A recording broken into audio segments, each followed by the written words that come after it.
എൻ്റെ സഹോദരങ്ങളെ, വളരെ പ്രാധാന്യമുള്ള തിരുവചന സന്ദേശമാണ് ആത്മാവ് ഈ ദിനങ്ങളിൽ നമുക്കായി നൽകുന്നത്. ജാഗരൂകരാകുക. കർത്താവിനാൽ വിളിക്കപ്പെട്ട, യേശുവിനാൽ സ്നേഹിക്കപ്പെടുന്ന നമ്മുടെ ജീവിതങ്ങളോട് പരിശുദ്ധാത്മാവ് സംസാരിക്കുകയാണ്. നിങ്ങൾ ജാഗരൂകരായിരിക്കുവിൻ, ശ്രദ്ധയുള്ളവരാകണം. കാലത്തിന്റെ പ്രത്യേകതകളും ആനുകാലിക സംഭവങ്ങളും ദൈവവചനത്തിന്റെ മുന്നറിയിപ്പുകളും നമ്മെ പഠിപ്പിക്കുന്ന സത്യം എന്താണ്? ലോക ചരിത്രത്തിലും സഭാചരിത്രത്തിലും തന്നെ വളരെ നിർണായകമായ ഒരു കാലയളവിലാണ് നമ്മൾ എത്തി നിൽക്കുന്നത്. വിശുദ്ധ പൗലോസ് പറഞ്ഞതുപോലെ ലോകം അതിന്റെ അന്ത്യത്തിലേക്ക് നീങ്ങിക്കൊണ്ടിരിക്കുകയാണ്. അവസാന നാളുകളിൽ ഈ തലമുറയിലായിരിക്കുന്ന നമ്മോട് എന്താണ് ആത്മാവിന് പറയാനുള്ളത്? നമ്മൾ ജാഗ്രതയോടെ ജീവിക്കണം. ശ്രദ്ധയില്ലാത്തവരായി, അലസരായി, അനാസ്ഥ കാണിച്ച് നമ്മുടെ ജീവിതങ്ങളിലേക്ക് വെളിപ്പെടുന്ന ദൈവിക മുന്നറിയിപ്പുകളോട് നമ്മൾ നിസ്സംഗതയുള്ളവരായി തീരരുത്.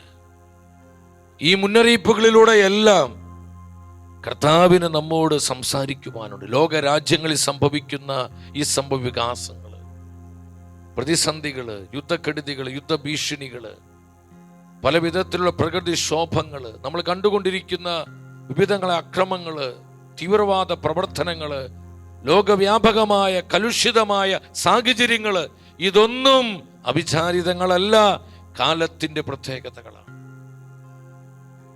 ഈ പ്രത്യേകതകളിലൂടെ ആത്മാവ് നമുക്ക് മുന്നറിയിപ്പുകൾ നൽകുന്നുണ്ട്. ദൈവജനമേ, നിങ്ങൾ ജാഗരൂകരാകുക. ശ്രദ്ധയോടെ ജീവിക്കുന്നതിൽ നമ്മൾ ശുഷ്കാന്തിയുള്ളവരാകണം. ഇന്നേ ദിനത്തിൽ ദൈവവചനത്തിൽ നിന്ന് പരിശുദ്ധാത്മാവ് നമുക്ക് നൽകുന്ന ആലോചന, അവസരങ്ങൾ പ്രയോജനപ്പെടുത്തുന്നതിൽ ജാഗരൂകരാകുക. നമുക്ക് ഒരുപാട് അവസരങ്ങൾ കർത്താവ് നൽകുന്നുണ്ട്.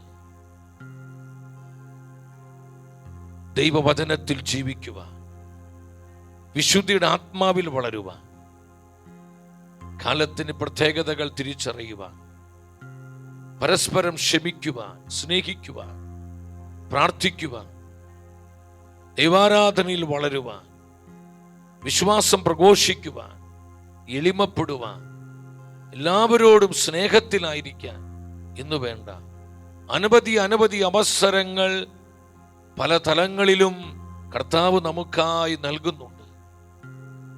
ഈ അവസരങ്ങൾ നമ്മൾ നഷ്ടപ്പെടുത്തി കളയുമ്പോൾ, എൻ്റെ സഹോദരങ്ങളെ, അവസരങ്ങൾ നൽകുന്നത് ദൈവമായ കർത്താവാണ്, മനുഷ്യരല്ല. ചിലരെങ്കിലും പറയാറുണ്ട്, എൻ്റെ ജീവിതത്തിൽ എനിക്ക് പ്രത്യേകമായ ഒരു അവസരവും കിട്ടിയില്ല, എൻ്റെ അവസരങ്ങൾ അവർ നഷ്ടപ്പെടുത്തി കളഞ്ഞു, എനിക്ക് ലഭിക്കേണ്ട നന്മകളായിരുന്നു, അത് ഇന്ന വ്യക്തി അത് നശിപ്പിച്ചു കളഞ്ഞു, എൻ്റെ അവസരങ്ങൾ എല്ലാം പാഴായിപ്പോയി എന്നോർത്ത് പരിതപിക്കുന്ന ഒത്തിരിയേറെ ജീവിതങ്ങളെ എൻ്റെ ശുശ്രൂഷ ജീവിതത്തിൽ ഞാൻ കണ്ടുമുട്ടിയിട്ടുണ്ട്. പ്രിയ ദൈവത്തിന്റെ പൈതലേ, കർത്താവ് നിനക്കായി ഒരുക്കി തരുന്ന ഒരു അവസരത്തെയും ആർക്കും അത് ഇല്ലാതാക്കുവാൻ സാധിക്കുകയില്ല. നമ്മൾ തന്നെയാണ് നമ്മുടെ അവസരങ്ങളെ നഷ്ടപ്പെടുത്തി കളയുന്നത്. അവസരങ്ങൾ നൽകുന്നത് മനുഷ്യരല്ല, ദൈവമായ കർത്താവാണ്. യെസ്, കർത്താവാണ് നമുക്ക് അവസരങ്ങൾ നൽകുന്നത്. ഈ അവസരങ്ങളിൽ നമ്മൾ വളരെ ശ്രദ്ധയോടെ അതിനെ പ്രയോജനപ്പെടുത്തണം.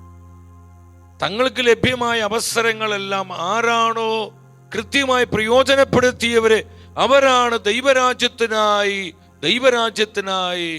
കൂടുതൽ ഫലങ്ങൾ പുറപ്പെടുവിച്ചവര്.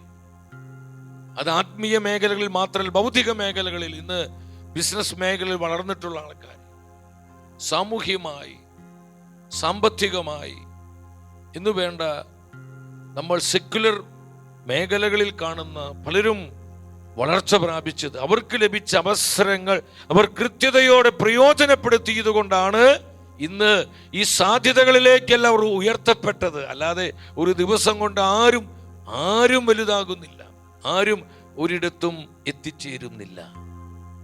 എൻ്റെ സഹോദരങ്ങളെ, നമുക്കായി നൽകപ്പെടുന്ന ഒരുപാട് അവസരങ്ങളുണ്ട്. പ്രാർത്ഥിക്കാൻ ഒത്തിരി അവസരങ്ങൾ നിന്റെ കർത്താവ് നിനക്ക് തന്നില്ലേ? ദൈവവചനം ധ്യാനിക്കുവാനും ഭക്ഷിക്കുവാനും വചനം ജീവിക്കുവാനുമായി ഒരുപാട് അവസരങ്ങൾ നിന്റെ കർത്താവ് നിനക്ക് തന്നിട്ടുണ്ട്. ദൈവാരാധനയിൽ വളരുവാൻ, ക്ഷമിക്കുവാൻ, സ്വയം ചെറുതാകുവാൻ, എളിമപ്പെടുവാൻ, അഹങ്കാരത്തിന്റെ കൊമ്പുകൾ മുറിച്ചു കളയുവാൻ, സഹോദരങ്ങളെ സ്നേഹത്തിൽ സമൃദ്ധി പ്രാപിക്കുവാൻ, നിഷ്കളങ്കതയോടെ ജീവിക്കുവാൻ എന്തുമാത്രം അവസരങ്ങളാണ് ഓരോ ദിനവും നമുക്കായി കർത്താവ് നൽകിക്കൊണ്ടിരിക്കുന്നത്. എന്നാൽ പലപ്പോഴും ആത്മീയ അന്ധത ബാധിച്ച് ഈ അവസരങ്ങൾ കാണാതെ പലപ്പോഴും നമ്മളത് പാഴാക്കി കളയുന്നുണ്ട്. നമ്മളിന്ന് അനേകര് ദുരിതത്തിലും ദുഃഖത്തിലും നിരാശയിലും വിഷാദത്തിലും ആയിരിക്കുന്നതിൻ്റെ ഒരു അടിസ്ഥാന കാരണം നമുക്കായി നൽകപ്പെട്ട അനേകം അവസരങ്ങളെ നമ്മൾ നഷ്ടപ്പെടുത്തി കളഞ്ഞു, നമ്മൾ പ്രയോജനമില്ലാത്തതാക്കി മാറ്റി. സഹോദരങ്ങളെ, ജാഗ്രതയുള്ളവരാകണം. അവസരങ്ങൾ പ്രയോജനപ്പെടുത്തുന്നതിൽ നമ്മൾ ജാഗ്രതയുള്ളവരാകണമെന്ന് കർത്താവ് നമ്മളെ അറിയിക്കുകയാണ്. വിശുദ്ധ മാർക്കോസിന്റെ സുവിശേഷം 13-ാം അധ്യായം 23-ാമത്തെ വചനം നമ്മുടെ ശുശ്രൂഷയുടെ ഒരു പ്രധാന വാക്യമാണ്. നിങ്ങൾ ജാഗരൂകരായിരിക്കുവിൻ, എല്ലാം ഞാൻ മുൻകൂട്ടി നിങ്ങളോട് പറഞ്ഞിരിക്കുന്നു. ഈ വചനം ഓരോ പ്രാവശ്യം വായിച്ച് ധ്യാനിക്കുമ്പോൾ നമ്മുടെ ഹൃദയം സന്തോഷിക്കുകയാണ്. കാരണം എല്ലാം ഞാൻ മുൻകൂട്ടി നിങ്ങളോട് പറഞ്ഞിരിക്കുന്നു. ഇനി ഒന്നും നമ്മോട് പ്രത്യേകമായി കർത്താവിന് പറയാനില്ല. എല്ലാം കർത്താവ് അറിയിച്ചിരിക്കുകയാണ്. തൻ്റെ പരിശുദ്ധമായ വചനങ്ങളിലൂടെ, തൻ്റെ സഭയിലൂടെ, തൻ്റെ അഭിഷിക്തന്മാരിലൂടെ, പ്രവാചകന്മാരിലൂടെ എല്ലാം നമ്മോട് മുൻകൂട്ടി പറഞ്ഞിരിക്കുന്നു. അതിനാൽ നിങ്ങൾ ജാഗരൂകരാകുക, ജാഗ്രതയുള്ളവരാകുക. നമ്മുടെ സമയം പ്രയോജനപ്പെടുത്തുന്നതിൽ, അവസരങ്ങൾ പ്രയോജനപ്പെടുത്തുന്നതിൽ. അതുകൊണ്ട് തന്നെ സഹോദരങ്ങളെ, നമ്മൾ അലസരായി ജീവിക്കേണ്ട സമയമല്ല ഇത്. പ്രത്യേകമായ ആത്മീയ ശുശ്രൂഷകളോട് അനാസ്ഥ കാണിക്കുവാനുള്ള സമയമല്ല. പ്രാർത്ഥിക്കുവാൻ, ആരാധിക്കുവാൻ, ദൈവവചനത്തിൽ ജീവിക്കുവാൻ, കർത്താവിനോട് ചേർന്ന് ജീവിക്കാൻ, പരിശുദ്ധാത്മാവിൽ നവീകരിക്കപ്പെട്ടൊരു ജീവിതമായി നമ്മുടെ ജീവിതം മാറ്റപ്പെടുന്നതിൽ അനാസ്ഥ കാണിക്കാനുള്ള സമയമല്ല ഇത്. എൻ്റെ സഹോദരങ്ങളെ, സമയത്തിന്റെ പ്രാധാന്യത നമ്മൾ മനസ്സിലാക്കണം. നമുക്ക് എപ്പോഴും സമയം കിട്ടിയെന്ന് വരില്ല. എല്ലാ സമയവും ഒരുപോലെയല്ല. അതിനാൽ ദൈവത്തിന്റെ വചനം പറയുന്നു, പൗലോസ്ലീഹ എഫെസസ്കാർക്ക് ഇത് ലേഖനം 5-ാം അധ്യായം 16-ാമത്തെ വചനം 5:16 വചനം പഠിപ്പിക്കുകയാണ്.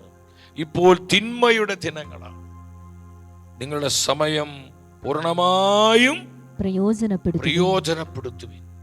സമയം പൂർണ്ണമായും പ്രയോജനപ്പെടുത്തണം. അതിൽ ജാഗ്രതയുള്ളവരായിരിക്കണം. അലസമായി നമുക്കിനി സമയം കളയാനില്ല. അശ്രദ്ധയോടെ ജീവിക്കാൻ നമുക്കിനി സമയമില്ല. അലക്ഷ്യമായി, ലക്ഷ്യമില്ലാതെ, ഉദാസീനരായി, മന്ദോഷത ബാധിച്ച ആത്മാക്കളായി ജീവിക്കുവാൻ നമുക്കിനി സമയമില്ല.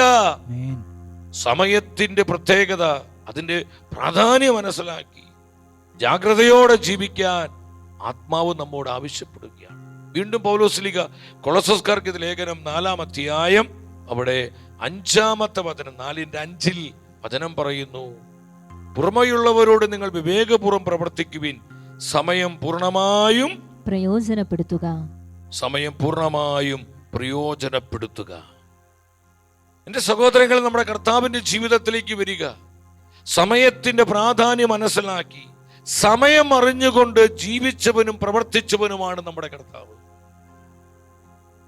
യോഹന്നാന്റെ സുവിശേഷം 13-ാം അധ്യായം 1-ാം വചനത്തിൽ പരിശുദ്ധ വചനം പറയുന്നു, ഈ ലോകം വിട്ട് പിതാവിന്റെ സന്നിധിയിലേക്ക് പോകാനുള്ള സമയമായി എന്ന് പെസഹ തിരുനാളിന് മുൻപ് യേശു അറിഞ്ഞു. പിതാവിന്റെ സന്നിധിയിലേക്ക് തനിക്ക് പോകേണ്ട സമയമായെന്ന് നമ്മുടെ കർത്താവ് പറഞ്ഞു. സമയമായി എന്ന് യേശു അറിയുകയാണ്. സഹോദരങ്ങളെ, നമുക്കായി നിശ്ചയിക്കപ്പെട്ടിരിക്കുന്ന സമയത്തിന്റെ പ്രാധാന്യത മനസ്സിലാക്കി ജാഗ്രതയോടെ നമ്മൾ ജീവിക്കണം. നമ്മുടെ വ്യക്തിപരമായ ജീവിതത്തിൽ, കുടുംബ ജീവിതത്തിൽ, സമർപ്പിത പൗരോഹിത്യ ജീവിതത്തിൽ ഈ ജാഗ്രത നമ്മൾ സൂക്ഷിക്കണം. ഈ ജാഗ്രത നഷ്ടപ്പെട്ടു പോകുമ്പോഴാണ് പലപ്പോഴും നമ്മൾ വ്യതിചലിച്ചു പോകുന്നത്, നമ്മൾ കൃപയിൽ വീണു പോകുന്നത്. നമ്മുടെ പരിശുദ്ധമായ ആത്മാവ്, നിർമ്മലമായ ആത്മാവ് മലിനപ്പെട്ടു പോകുന്നത് ഈ ജാഗ്രത നഷ്ടപ്പെടുമ്പോഴാണ്. കർത്താവ് പറഞ്ഞു, സമയമായി എന്ന് അവൻ അറിയുകയാണ്. വീണ്ടും യോഹന്നാന്റെ സുവിശേഷം 17-ാം അധ്യായം 1-ാമത്തെ വചനം ആത്മാവ് പറയുന്നു, ഇത്രയും പറഞ്ഞതിന് ശേഷം യേശു സ്വർഗത്തിലേക്ക് കണ്ണുകൾ ഉയർത്തി പ്രാർത്ഥിച്ചു. പിതാവേ, സമയമായിരിക്കുന്നു. പിതാവേ, സമയമായിരിക്കുന്നു. പിതാവേ, സമയമായിരിക്കുന്നു. തനിക്കായി നിശ്ചയിക്കപ്പെട്ടിരിക്കുന്ന സമയം കൃത്യമായി തിരിച്ചറിഞ്ഞ് ജീവിച്ചവനായിരുന്നു നമ്മുടെ കർത്താവ്. ഉറക്കം തൂങ്ങിക്കൊണ്ട്, അലസമായി, അലക്ഷ്യമായി, അനാസ കാണിച്ച്, ഉദാസീനരായി നമ്മൾ ജീവിക്കേണ്ട സമയമല്ല ഇത്. ജാഗ്രതയോടെ നമുക്ക് ലഭിച്ചിരിക്കുന്ന അവസരങ്ങൾ കൃത്യമായി പ്രയോജനപ്പെടുത്തേണ്ട നാളുകളാണ് ഇതെന്ന് പരിശുദ്ധാത്മാവ് ശക്തമായി നമ്മെ അറിയിക്കുകയാണ്. ഇത് ആത്മാവിന്റെ ദൂതാണ്. പരിശുദ്ധാത്മ തരുന്ന പ്രവചന സന്ദേശമാണ്. സഹോദരങ്ങളെ, ഹൃദയപൂർവം, ഹൃദയം തുറന്ന് ഈ സന്ദേശം നമ്മൾ സ്വീകരിക്കണം. വെളിപാട് പുസ്തകം 22:10 എന്താണ് വചനം പഠിപ്പിക്കുന്നത്? എൻ്റെ പ്രിയപ്പെട്ടവരെല്ലാവരും ശ്രദ്ധിച്ച വചനം വായിച്ച്. വീണ്ടും അവൻ എന്നോട് പറഞ്ഞു, ഈ ഗ്രന്ഥത്തിലെ പ്രവചനങ്ങൾ നീ മുദ്രിതമായി സൂക്ഷിക്കേണ്ട. എന്തെന്നാൽ സമയമടുത്തിരിക്കുന്നു. ഇനി അലസരായി, അനാസ കാണിച്ച്, ഉദാസീനരായി ദൈവജനം ജീവിക്കേണ്ട നാളുകളല്ല ഇത്.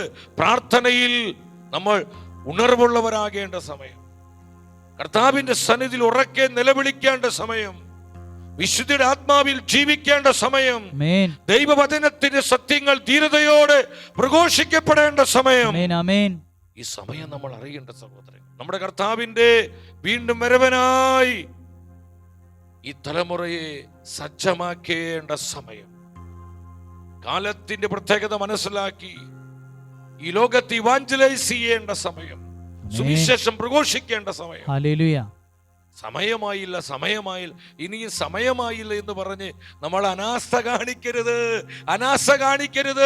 പ്രിയ ദൈവത്തിന്റെ പൈതലേ, ഇപ്പോഴാണ് സമയം. നിശ്ചയിക്കപ്പെട്ട സമയം ഇപ്പോഴാണ്. നമ്മൾ ഉറക്കം തൂങ്ങികളായിരിക്കരുത്, നിദ്രാഭാരമുള്ളവരായി. നമ്മുടെ കണ്ണിങ്ങനെ, നമ്മൾ ഡീപ്പ് സ്ലീപ്പിലേക്ക്, നല്ല ഉറക്കത്തിലേക്ക് പോണേക്ക് മുമ്പ് നമ്മുടെ കണ്ണുകൾക്ക് തൂക്കം വരും. ഈ കണ്ണിന് ഭയങ്കര ഭാരം വരുന്നത് പോലെ അങ്ങനെ നിദ്രാഭാരമുള്ളവരായി ദൈവം നൽകുന്ന മുന്നറിയിപ്പുകള് നീ അവഗണിച്ചു കളയരുത്. നിനക്ക് ലഭിച്ച അവസരങ്ങൾ പ്രയോജനപ്പെടുത്തുന്നതിൽ ശ്രദ്ധയുള്ളവനാകുക, ജാഗ്രതയുള്ളവനാകുക. നമുക്ക് സുവിശേഷത്തിലേക്ക് വരാം. 10 കന്യകമാരുടെ ഉപമയിലൂടെയാണ് പ്രധാനമായും ഇന്ന് പരിശുദ്ധാത്മാവ് നമ്മെ പഠിപ്പിക്കുവാനായി പോകുന്നത്. വളരെ പ്രാർത്ഥനയോടെ നിങ്ങൾ ശ്രദ്ധാപൂർവം തിരുവചനത്തിന് മുൻപിലായിരിക്കണം. മത്തായിയുടെ സുവിശേഷം 25-ാം അധ്യായം 1 മുതൽ 4 വരെയുള്ള വചനങ്ങൾ നമ്മൾ ആദ്യം ധ്യാനിക്കുകയാണ്. അതിൽ 1-ാമത്തെ വചനം നിങ്ങൾ ശ്രദ്ധിക്കുക. മത്തായിയുടെ സുവിശേഷം 25:1 സ്വർഗരാജ്യം വിളക്കുമെടുത്ത് മണവാളിനെ എതിരേൽക്കാൻ പുറപ്പെട്ട 10 കന്യകമാർക്ക് സദൃശ്യമാണ്. സ്വർഗരാജ്യം വെളുക്കുമെടുത്ത് മണവാളനെ എതിരേൽക്കാൻ പുറപ്പെട്ട 10 കന്യകമാർക്ക് സദൃശ്യമാണ്. എൻ്റെ സഹോദരങ്ങളെ, നമുക്കിവിടെ കാണാൻ കഴിയുന്നത് 4 കാര്യങ്ങളാണ്. ഒന്ന്, മണവാളൻ. നമ്മുടെ ആത്മമണവാളൻ ആരാണ്? നമ്മുടെ കർത്താവാണ്.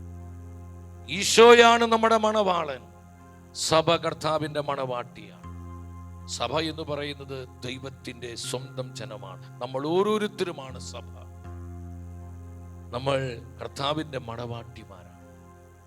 ആരെല്ലാം കർത്താവിൽ വിശ്വസിക്കുന്നുവോ, ആരെല്ലാം ഈശോയെ സ്നേഹിക്കുന്നുവോ, കർത്താവിനോട് ഐക്യപ്പെട്ട് അവനിൽ ആരെല്ലാം ജീവിക്കുന്നുവോ, അവരെല്ലാം അവന്റെ മണവാട്ടിമാരാണ്, അവന്റെ സഭയിൽ അംഗങ്ങളാണ്. യെശയ്യാ പ്രവചനം 62:5 ദൈവത്തിന്റെ വചനം പറയുന്നു. യെശയ്യാ പ്രവചനം 62:5 എന്താ വചനം പഠിപ്പിക്കുന്നത്? യുവാവ് കന്യക എന്ന പോലെ നിന്റെ പുനരുദ്ധാരകൻ നിന്നെ വിവാഹം ചെയ്യും, നിന്നെ വിവാഹം ചെയ്യും. മണവാളൻ മണവാട്ടി എന്ന പോലെ നിന്റെ ദൈവം നിന്നിൽ സന്തോഷിക്കും, നിന്നിൽ സന്തോഷിക്കും. മണവാളൻ മണവാട്ടിയിൽ എന്ന പോലെ നിന്റെ കർത്താവ് നിന്നിൽ സന്തോഷിക്കും. നമ്മുടെ മണവാളനാണ് നമ്മുടെ കർത്താവായ യേശു. അവനാണ് നമ്മുടെ മണവാളൻ, അവനാണ് നമ്മുടെ സംരക്ഷകൻ, അവനാണ് നമ്മുടെ പരിപാലകൻ, അവനാണ് നമ്മുടെ കാന്തൻ. വീണ്ടും വെളിപാട് പുസ്തകം 21:2 വചനം പഠിപ്പിക്കുന്നു. ദ ബുക്ക് ഓഫ് റെവലേഷൻ 21:2 വിശുദ്ധ നഗരമായ പുതിയ ജെറുസലേം ഭർത്താവിനായി അണിഞ്ഞൊരുങ്ങിയ മണവാട്ടിയെ പോലെ കണ്ടു. ഭർത്താവിനായി, മണവാളനായി അണിഞ്ഞൊരുങ്ങിയ മണവാട്ടിയെ പോലെ. ഇത് കർത്താവിന്റെ സഭയാണ്. ഈ പുതിയ ജെറുസലേം താൻ രക്തം കൊടുത്ത് വിലയ്ക്ക് വാങ്ങിയ തന്റെ സഭയാണ്, തന്റെ സഭയാണ് നമ്മൾ ഓരോരുത്തരുമാണ്. ഒത്തിരിയേറെ വചനങ്ങൾ നമുക്ക് പരിശുദ്ധ ബൈബിളിൽ കാണാൻ പറ്റും. ഒന്ന് മണവാളൻ, രണ്ടാമത് ആരാണ്? രണ്ടാമത് 10 കന്യകാമാര്. 10 കന്യകാമാര് എതിരേൽക്കാൻ പുറപ്പെട്ട 10 കന്യകാമാർക്ക് സദൃശ്യം. ആരാണ് ഈ 10 കന്യകാമാരെ? കർത്താവായ യേശുവിനെ വിശ്വസിക്കുന്നവരെ, കർത്താവിനാൽ വിളിക്കപ്പെട്ട ജീവിതങ്ങളാണ്, കർത്താവിനായി തെരഞ്ഞെടുക്കപ്പെട്ടവരെ. ഈ ലോകത്തിൽ നിന്ന് കർത്താവ് വിളിച്ച് തെരഞ്ഞെടുത്ത തന്റെ ജീവിതങ്ങളാണ് ഈ 10 കന്യകമാരെന്ന്. അവർ യേശുവിൽ വിശ്വസിക്കുന്നവരാണ്, അവർ കർത്താവിനെ സ്നേഹിക്കുന്നവരാണ്, കർത്താവിനെ പിൻപറ്റുന്നവരാണ്. എൻ്റെ സഹോദരങ്ങളെ, നമ്മളിത് മനസ്സിലാക്കും. ദൈവത്തിൻ്റെ തിരുവചനം ഇതിനുള്ള ബന്ധത്തിൽ ശക്തമായി നമ്മളെ പഠിപ്പിക്കുന്നുണ്ട്. ഈ 10 കന്യകമാരെ കുറിച്ച് എന്താണ് വചനം പറയുന്നത്? വചനം പറയുന്നുണ്ട്, യെശയ്യാ പ്രവചനം 62:5 നമ്മൾ കണ്ടു. മണവാളൻ മണവാട്ടി എന്ന പോലെ, മണവാട്ടി എന്ന പോലെ കർത്താവ് വിളിച്ച് തെരഞ്ഞെടുത്തവര്, അവരാണ് കർത്താവിന്റെ മണവാട്ടി, അതാണ് കർത്താവിന്റെ സഭ. വീണ്ടും ഹോസിയ പ്രവചനം 2-ാം അധ്യായം 19-ാമത്തെ തിരുവചനം. ഹോസിയ പ്രവചനം 2:10 ഈ 10 കന്യകമാർ ആരാണ്? അത് കർത്താവായ യേശുവിനെ സ്നേഹിക്കുന്നവരാണ്, അവനായി ജീവിതം സമർപ്പിച്ചവരാണ്, അവന്റെ വചനത്തിൽ ജീവിക്കുന്നവരാണ്, അവന്റെ ആത്മാവിനെ അനുഭവിക്കുന്നവരാണ്. ദൈവവചനം സാക്ഷ്യപ്പെടുത്തുന്നു, എന്നേക്കുമായി നിന്നെ ഞാൻ പരിഗ്രഹിക്കും. കർത്താവ് പറയാ, ഒരു മണവാട്ടിയെ പോലെ ഞാൻ നിന്നെ പരിഗ്രഹിക്കും, നീതിയിലും സത്യത്തിലും സ്നേഹത്തിലും കാരുണ്യത്തിലും നിന്നെ ഞാൻ സ്വീകരിക്കും. എത്ര ശ്രേഷ്ഠമായ വചനം! വീണ്ടും ദൈവത്തിന് തിരുവെഴുത്ത് പറയുന്നു, 2 കൊരിന്തോസ് 11:2 പറയാണ്, എനിക്ക് നിങ്ങളോട് ദൈവീകമായ അസൂയ തോന്നുന്നു. എന്തെന്നാൽ നിർമ്മലമായ വധുവിനെ അവളുടെ ഭർത്താവിനെന്നതുപോലെ നിങ്ങളെ ക്രിസ്തുവിനെ സമർപ്പിക്കേണ്ടതിനായി ക്രിസ്തുവുമായി നിങ്ങളുടെ വിവാഹ നിശ്ചയം ഞാൻ നടത്തി. കർത്താവും സഭയും തമ്മിലുള്ള വിട്ടുപിരിയാത്ത ബന്ധമാണ് പൗലോസ്ലീഹ ഈ വചനത്തിലൂടെ നമ്മളെ പഠിപ്പിക്കുന്നത്. കർത്താവിന്റെ സഭ നമ്മൾ ഓരോരുത്തരുമാണ്. അവനെ സ്നേഹിക്കുന്നവരെ, അവനിൽ വിശ്വസിക്കുന്നവരുടെ, അവൻ തെരഞ്ഞെടുത്തവരുടെ കൂട്ടായ്മയാണ് സഭ. മൂന്നാമത് നമുക്ക് അവിടെ കാണാൻ കഴിയുന്നത് വിളക്കാണ്, ലാമ്പ്. ഈ 10 കന്യകാമാരുടെ കൈകളിൽ എന്തുണ്ടായിരുന്നു? വിളക്കുണ്ടായിരുന്നു. നിങ്ങൾ ശ്രദ്ധിച്ചേ, എന്തുണ്ടായിരുന്നു? സ്വർഗരാജ്യം വിളക്കുമെടുത്ത് കണ്ടു, വിളക്കുണ്ടായി. എന്താണ് ഈ വിളക്കെന്ന് പറയുന്നത്? അത് അവരുടെ ജീവിത സാക്ഷ്യമാണ്. ഫെയ്ത്ത് വിറ്റ്നസിംഗ്, വിശ്വാസത്തിന്റെ സാക്ഷ്യം. അവർക്കൊരു ജീവിത സാക്ഷ്യമുണ്ടായിരുന്നു. അവരുടെ ജീവിതം കർത്താവിനോട് ഐക്യപ്പെട്ട ജീവിതമായിരുന്നു. അവന്റെ വചനത്തെ മുറുകെ പിടിച്ചുകൊണ്ടുള്ള ജീവിതമായിരുന്നു. അവർക്കൊരു കൃത്യമായ വിശ്വാസത്തിന്റെ വിറ്റ്നസിംഗ്, വിശ്വാസത്തിന്റെ സാക്ഷ്യമുണ്ടായിരുന്നു. ഈശോ പറഞ്ഞില്ലേ, നിങ്ങളുടെ സാക്ഷ്യം മറ്റുള്ളവർ കണ്ട് സ്വർഗസ്ഥനായ പിതാവിനെ മഹത്വപ്പെടുത്തട്ടെ. എല്ലാവർക്കും കാണുമാറ് നിങ്ങളെ സാക്ഷ്യം. അതാണ് വിളക്കിന്റെ പ്രത്യേകത. പത്രോസ്ലീഹ പറയുന്നുണ്ട്, ഈ വിളക്കിന്റെ പ്രത്യേകത എന്താ? ഇരുട്ടിൽ പ്രകാശിക്കുന്ന ദീപം പോലെയാണ് പ്രവചന വചനങ്ങൾ, പ്രൊഫറ്റിക് വേർഡ്സ്. തന്റെ സഭയ്ക്ക് അത് ആവശ്യമാണെന്ന് പരിശുദ്ധാത്മാവിന് അറിയാം. തന്റെ കുടുംബങ്ങൾക്ക് ഈ പ്രവചന വചനങ്ങൾ ആവശ്യമാണെന്ന് ആത്മാവിനറിയാം. താൻ വിളിച്ച, താൻ തെരഞ്ഞെടുത്ത ഓരോ ജീവിതത്തിനും ഈ പ്രവചന വചനങ്ങൾ ആവശ്യമാണെന്ന് പരിശുദ്ധാത്മാവിനറിയാം. ഇല്ലെങ്കിൽ നമ്മുടെ ജീവിതം ഇരുട്ടിലായി പോകും, അന്ധകാരത്തിലായി പോകും. ഇന്ന് അനേകം കുടുംബങ്ങൾ അന്ധകാരത്തിലാണ്. ഇന്ന് യേശുക്രിസ്തുവിൽ വിശ്വസിക്കുന്ന പല ജീവിതങ്ങളും ഇരുളിന്റെ പിടിയിലാണ്. അവർക്ക് ജീവിതത്തിൽ ആത്മാവിന്റെ ആനന്ദമില്ല, ദൈവവചനത്തിന്റെ മാധുര്യം അനുഭവിക്കാൻ പറ്റുന്നില്ല, കർത്താവിന്റെ കൂടെയുള്ള ജീവിതത്തിന്റെ ത്രിൽ, അതിന്റെ ആ വൈബ്രൻസി അവർക്ക് എൻജോയ് ചെയ്യാൻ പറ്റുന്നില്ല. എന്താ സഹോദരങ്ങളെ, നമ്മൾ ഇരുട്ടിലാണ്. പ്രവചന വചനങ്ങളാണ് ഇരുട്ട് മാറ്റി പ്രകാശം വരുത്തുന്നത്. ഇരുളിൽ പ്രകാശിക്കുന്ന ദീപമാണ് പ്രവചന വചനം. സഹോദരങ്ങളെ, ഈ വിളക്കെന്ന് പറയുന്നത് നമ്മുടെ വിശ്വാസത്തിന്റെ സാക്ഷ്യമാണ്, നമ്മുടെ ഫെയ്ത്ത് വിറ്റ്നസിംഗ് ആണ്. യെസ്. നാലാമത് നമ്മൾ കാണുന്നത് ഓയിൽ, ആ എണ്ണയാണ്. എന്താണ് എണ്ണ എന്ന് പറയുന്നത്?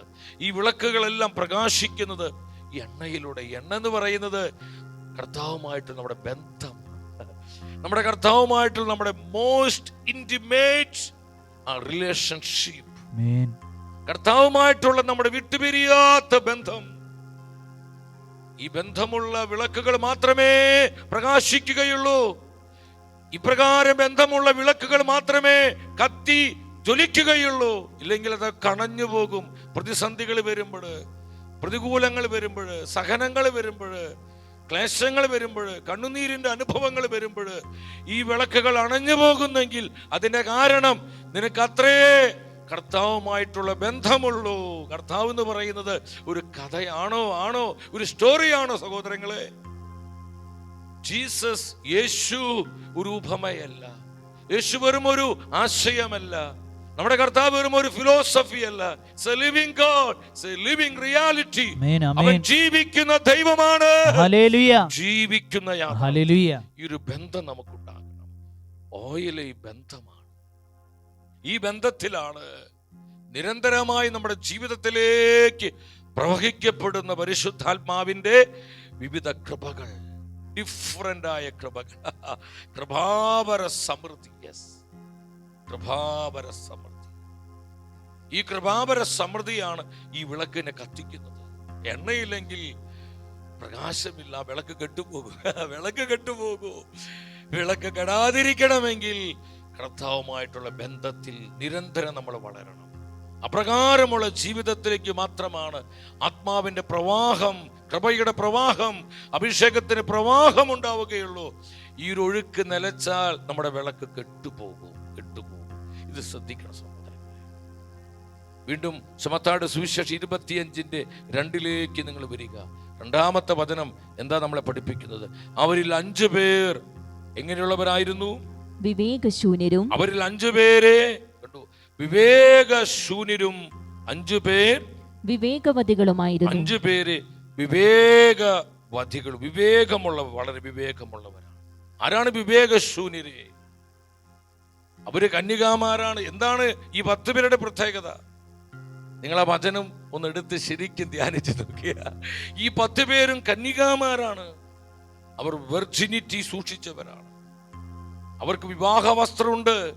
തങ്ങളുടെ മണവാളനെ വരവേൽക്കുവാനായി ഈ 10 കന്യകാമാരും, അതെ, വൈസ് വെർജിൻസും ഫൂളിഷ് വെർജിൻസും, ഈ 10 പേരും വിവാഹ വസ്ത്രം ധരിച്ചിരുന്നു. അവരുടെ ഈ 10 പേരുടെ കയ്യിലും വിളക്കുണ്ടായിരുന്നു. ഈ 10 പേരും കുളിച്ച് ശുദ്ധി വരുത്തിയവരായിരുന്നു. ഒറ്റ നോട്ടത്തിൽ ഈ 10 പേരും ഒരുപോലെ ഇരിക്കുന്നത് കാണും, ഒരുപോലെയാണ് കാണാൻ പറ്റുന്നത്. എന്നാൽ അവർ തമ്മിലുള്ള വ്യത്യാസം മനസ്സിലാക്കിയത് മണവാളന്റെ വരവിലാണ്.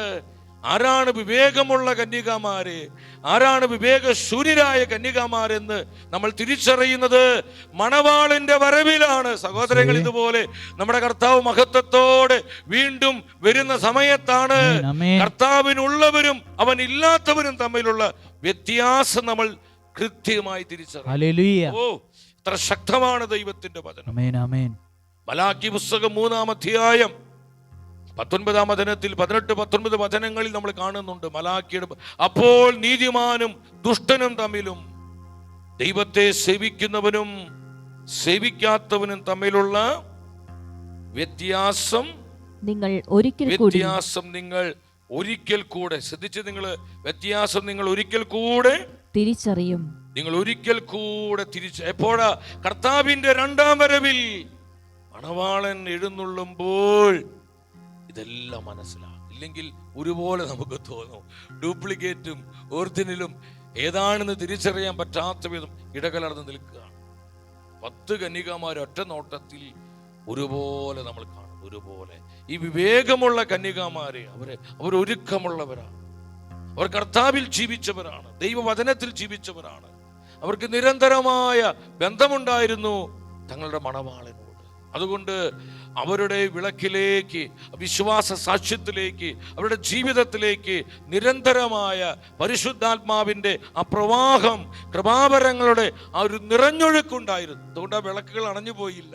ഹല്ലേലൂയാ, ശക്തിയോടെ പറഞ്ഞേ ഹല്ലേലൂയാ.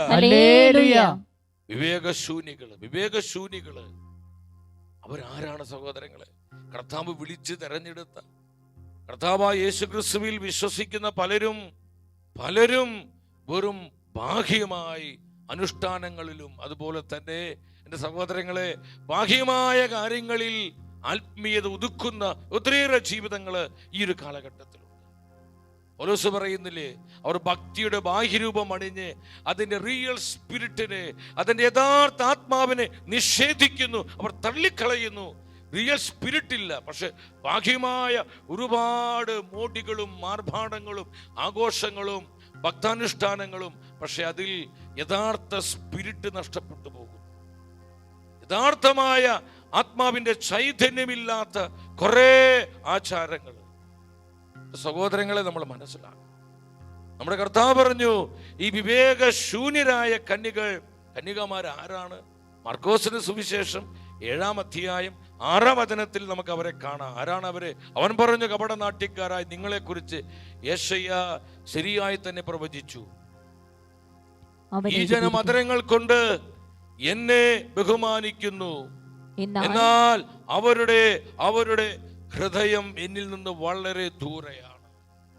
ഈ ജനം അധരം കൊണ്ട് എന്നെ ബഹുമാനിക്കുന്നു, എന്നാൽ അവരുടെ ഹൃദയം എന്നിലല്ല. കർത്താവ് പറയാ, നമ്മുടെ ഹൃദയം കർത്താവിലാണോ? നമ്മുടെ ഹൃദയം കർത്താവിലാണോ? അതോ നമ്മുടെ ഹൃദയം ലോകത്തിന്റെ മോഹങ്ങളിലെ, ജഡീകതകളിലെ, ഭോഗേച്ഛകളിലെ, സെക്സിലെ, മദ്യത്തിലെ, ഈ ലോകത്തിന്റെ നശ്വരമായ സുഖഭോഗങ്ങളിലാണോ? എൻ്റെ സഹോദര സഹോദരി, എന്റെയും നിന്റെയും ഹൃദയം ഇന്ന് എവിടെയാണ്? കർത്താവായ യേശുവിലാണോ? അവന്റെ പരിശുദ്ധമായ വചനത്തിലാണോ നമ്മുടെ ഹൃദയം? പരിശോധിക്കണം. ഈ വചനം പരിശുദ്ധാത്മാവ് നമ്മളെ കേൾപ്പിച്ചുകൊണ്ടിരിക്കുമ്പോൾ നമ്മളിത് ചിന്തിക്കണം സഹോദരൻ. എൻ്റെ ഹൃദയം ഇന്ന് കർത്താവിലാണോ?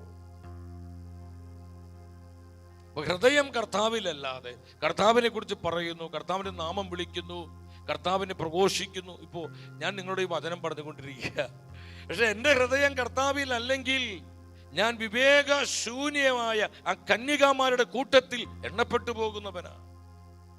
ഫൂളിഷ് വെർജിൻസ്, വിവേകമില്ലാത്ത കന്യകാമാരുടെ ഇടയിൽ എണ്ണപ്പെടുന്നവനാ ഞാൻ അധരം കൊണ്ട് യേശു യേശു യേശു എന്ന് പറയുന്നു, ഞാൻ കർത്താവിനെ സ്തുതിക്കുന്നു, ഞാൻ പാടുന്നു, പ്രാർത്ഥിക്കുന്നു.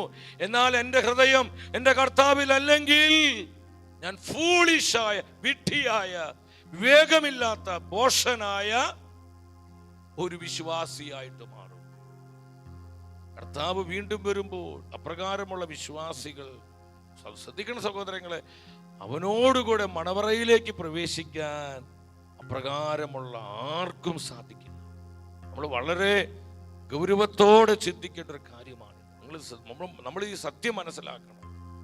നമ്മുടെ കർത്താവ് പറഞ്ഞില്ലേ, മത്തായിയുടെ സുവിശേഷം 7-ാം അധ്യായം 22-23 വചനങ്ങൾ നമുക്ക് വായിക്കാം. അന്ന് പലരും എന്നോട്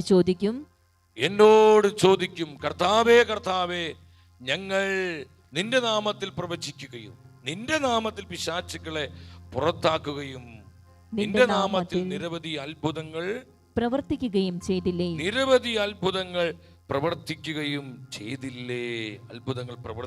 ചെയ്തില്ലേ? അപ്പോൾ കർത്താവ് അവരോട് പറയും, നിങ്ങളെ ഞാൻ ഒരിക്കലും അറിഞ്ഞിട്ടില്ല. അനീതി പ്രവർത്തിക്കുന്നവരെ നിങ്ങൾ എന്നിൽ നിന്ന് അകന്നു പോകുവീൻ. ഞാൻ പലപ്പോഴും ചിന്തിച്ചിട്ടുണ്ട്, കർത്താവേ, ഇതെന്തൊരു കഠിനമായ വാക്കുകളാണ്, ഇതെന്തൊരു കഠിനമായ വചനമാണ്. സഹോദരങ്ങളെ, ഈ വചനത്തിലൂടെ എന്താണ് ആത്മാവ് പറയുന്നത്? കർത്താവേ, നിന്റെ നാമത്തിൽ ഞങ്ങൾ പ്രവചിച്ചു, നിന്റെ നാമത്തിൽ ഞങ്ങൾ പഠിപ്പിച്ചു, രോഗികളെ സുഖപ്പെടുത്തി, ഞങ്ങൾ വചനം പ്രസംഗിച്ചു. കർത്താവ് പറയാ, നിങ്ങളെ ഞാൻ ഒരിക്കലും അറിഞ്ഞിട്ടില്ല. നമ്മളെ ഒരു വിശുദ്ധമായ ഭയത്തിലേക്ക് നയിക്കേണ്ട ചിന്തയാണിത്. മാനുഷികമായ ഭയമല്ല, നമ്മുടെ ഹൃദയത്തെ പരിശോധിക്കുന്ന ഒരു ഹോളി ഫിയർ, ദൈവ ഭയം. അത് പരിശുദ്ധാത്മാവാണ് തരുന്നത്. ഒരിക്കലും അറിഞ്ഞിട്ടില്ല. നമ്മൾ പ്രസംഗിച്ചതും പാടിയതും പ്രാർത്ഥിച്ചതും കർത്താവായ യേശുവിന്റെ നാമത്തിലാ. ഈശോ പറയാ, ഞാൻ നിങ്ങളെ അറിയുന്നില്ല. അനീതി പ്രവർത്തിക്കുന്നവരെ എന്നിൽ നിന്ന് അകന്നു പോകുകയും. അവരാരാണ്? വിവേകശൂന്യരായ കന്യകാമാരാണ്. ഈ പരിശുദ്ധ വചനത്തിലൂടെ ആത്മാവ് നമുക്ക് വെളിപ്പെടുത്തി തരുന്നു. എൻ്റെ സഹോദരങ്ങളെ, നമ്മൾ വിവേകവതികളായ കന്യകമാരുടെ കൂട്ടത്തിലാണോ? വിവേകശൂന്യരായ കന്യകമാരുടെ കൂട്ടത്തിലാണോ നമ്മൾ ഉൾപ്പെടുന്നതെന്ന് നിന്നോട് തന്നെ ചോദിക്കുക. കർത്താവിൻ്റെ വചനത്തിൻ്റെ വെളിച്ചത്തിൽ നമ്മെ ആത്മാർത്ഥമായി പരിശോധിക്കണം. എൻ്റെ ഹൃദയം കർത്താവിലാണോ? ഞാൻ കർത്താവിനോട് ചേർന്ന് ജീവിക്കുന്ന ഒരു യഥാർത്ഥ ബിലീവർ, ഒരു യഥാർത്ഥ വിശ്വാസിയാണോ പരിശോധിക്കണം. 4-ാമത്തെ വചനം വായിക്കും. മത്തായിയുടെ സുവിശേഷം 25:4 ഉച്ചത്തിൽ ഒരുമിച്ച് വായിച്ച്. വിവേകവതികളാകട്ടെ വിളക്കുകളോടൊപ്പം പാത്രങ്ങളിൽ എണ്ണയും എടുത്തിരുന്നു. എണ്ണ എന്ന് പറയുന്നത് കർത്താവുമായിട്ടുള്ള ബന്ധമാണ്. അവർ ആ ബന്ധത്തിൽ നിരന്തരം വളരുന്നവരാണ്. ഏതെങ്കിലും ഒരു കാര്യസാധ്യതയ്ക്ക് വേണ്ടിയുള്ള ബന്ധമല്ല. ഭൗതികമായൊരു നന്മ കിട്ടാൻ, ഭൗതികമായൊരു വളർച്ച കിട്ടാൻ, ഈ ലോകത്തിൽ ഒരു ഉന്നതി കിട്ടാൻ, സ്ഥാനമാനം കിട്ടാൻ, അല്ലെങ്കിൽ നശ്വരമായ ഏതെങ്കിലും നേട്ടങ്ങൾക്ക് വേണ്ടിയിട്ടുള്ള ഒരു ബന്ധമായിരുന്നില്ല അവർക്ക് തങ്ങളുടെ മണവാളനോടുണ്ടായിരുന്നത്. നിസ്വാർത്ഥമായ ബന്ധം, നിരന്തരമായ ബന്ധം. എപ്പോഴും ആ ബന്ധത്തിൽ അവർ ജീവിച്ചു. അതാണ് ഈ എണ്ണ എന്ന് പറയുന്നത്. നമ്മൾ ഒരു കാര്യസാധ്യതയ്ക്ക് വേണ്ടി മാത്രം കർത്താവിൻ്റെ സന്നിധിയിലേക്ക് വരുന്നവരാണോ? അവൻ്റെ വചനം വായിക്കുന്നവരാണോ? ആ നിയോഗം കിട്ടാൻ, ഈ ആവശ്യം കിട്ടാൻ, ഈ കാര്യം നടന്നു കിട്ടാൻ, ഞാൻ ഉദ്ദേശിച്ച കാര്യങ്ങളൊക്കെ അത് എനിക്ക് നേടുവാൻ, എനിക്കതൊക്കെ സ്വന്തമാക്കുവാൻ വേണ്ടി മാത്രമാണോ ഞാൻ ദൈവത്തിൻ്റെ വചനം വായിക്കുന്നതും വചനം പറയുന്നതും ഞാൻ പ്രാർത്ഥിക്കുന്നതും? വെറും ഭൗതികമായ നന്മകൾക്ക് വേണ്ടിയാണ്. അവര് വിവേകശൂന്യം. നമ്മൾ ശ്രദ്ധിക്കണം സഹോദരൻ. നിരന്തരമായൊരു ബന്ധം, നമുക്ക് വേണ്ട ആവശ്യങ്ങൾ കർത്താവിന് അറിയാം. ഈശോ പറഞ്ഞില്ലേ, മത്തായി 6:33, നിങ്ങൾ ആദ്യം അവിടുത്തെ രാജ്യവും നീതിയും അന്വേഷിക്കുക, അതോടൊപ്പം മറ്റുള്ളവയെല്ലാം നിങ്ങൾക്ക് ലഭിക്കും. കർത്താവിന്റെ ഈ വചന വാഗ്ദാനത്തിൽ നമ്മൾ എത്ര പേര് വിശ്വസിക്കുന്നുണ്ട്? അവർ ഉച്ചത്തിൽ ആമേൻ പറഞ്ഞേ. അതോടൊപ്പം മറ്റുള്ളവയല്ല. എന്ത് ഈ മറ്റുള്ളവ? നമുക്ക് ആവശ്യമുള്ള സമ്പത്ത്, നമുക്ക് ആവശ്യമുള്ള ആരോഗ്യം, നമുക്ക് ആവശ്യം വേണ്ട നന്മകൾ, അനുഗ്രഹങ്ങൾ, ഭൗതികമായ നേട്ടങ്ങൾ, ഭൗതികമായ ഉന്നതികൾ, ഇതെല്ലാം കർത്താവ് തരും. എപ്പോഴാ? ഈ ബന്ധത്തിൽ നമ്മൾ നിരന്തരം വളരുമ്പോൾ. ഇവിടുത്തെ രാജ്യനീതിയും നമ്മൾ അതിന് പ്രയോറിറ്റി കൊടുക്കണം. 5-ാം വചനത്തിലോട്ട് വരിക. മത്തായിയുടെ സുവിശേഷം 25:5. ജാഗ്രതയുള്ളവരാകണം. ഈ 10 പേർക്ക് ഒരുപോലെ അവസരം കിട്ടിയവരാ. എന്നാൽ വിവേകവതികളായ കന്യകമാർ, അവർക്ക് ലഭിച്ച അവസരങ്ങളെ പൂർണ്ണമായും അവർ ജാഗ്രതയോടെ പ്രയോജനപ്പെടുത്തി. അവർ വളരെ ജാഗരൂകരായിരുന്നു. വിവേകത്തോടെ അവരത് ഉപയോഗിച്ചപ്പോൾ മണവാളനോടുകൂടെ മണവറയിൽ പ്രവേശിച്ച് വിവാഹ വിരുന്ന് അനുഭവിക്കുവാൻ ആ കന്യകമാർക്ക് കൃപ ലഭിച്ചു. സഹോദരങ്ങളെ, 5-ാമത്തെ വചനം പറയാ, 3 കാര്യങ്ങൾ അവിടെ പറയുന്നു. മണവാളൻ വരാൻ വൈകി, ഉറക്കം വരികയാൽ കന്യകമാർ കിടന്നുറങ്ങി. ഞാൻ ഈ വചനം വായിച്ച്, ദൈവമേ, എന്തുമാത്രം ആത്മീയ അർത്ഥങ്ങളാണ് ഈ വചനത്തിലെല്ലാം പരിശുദ്ധാത്മ തന്നിരിക്കുന്നത്. മണവാളൻ വരാൻ വൈകി.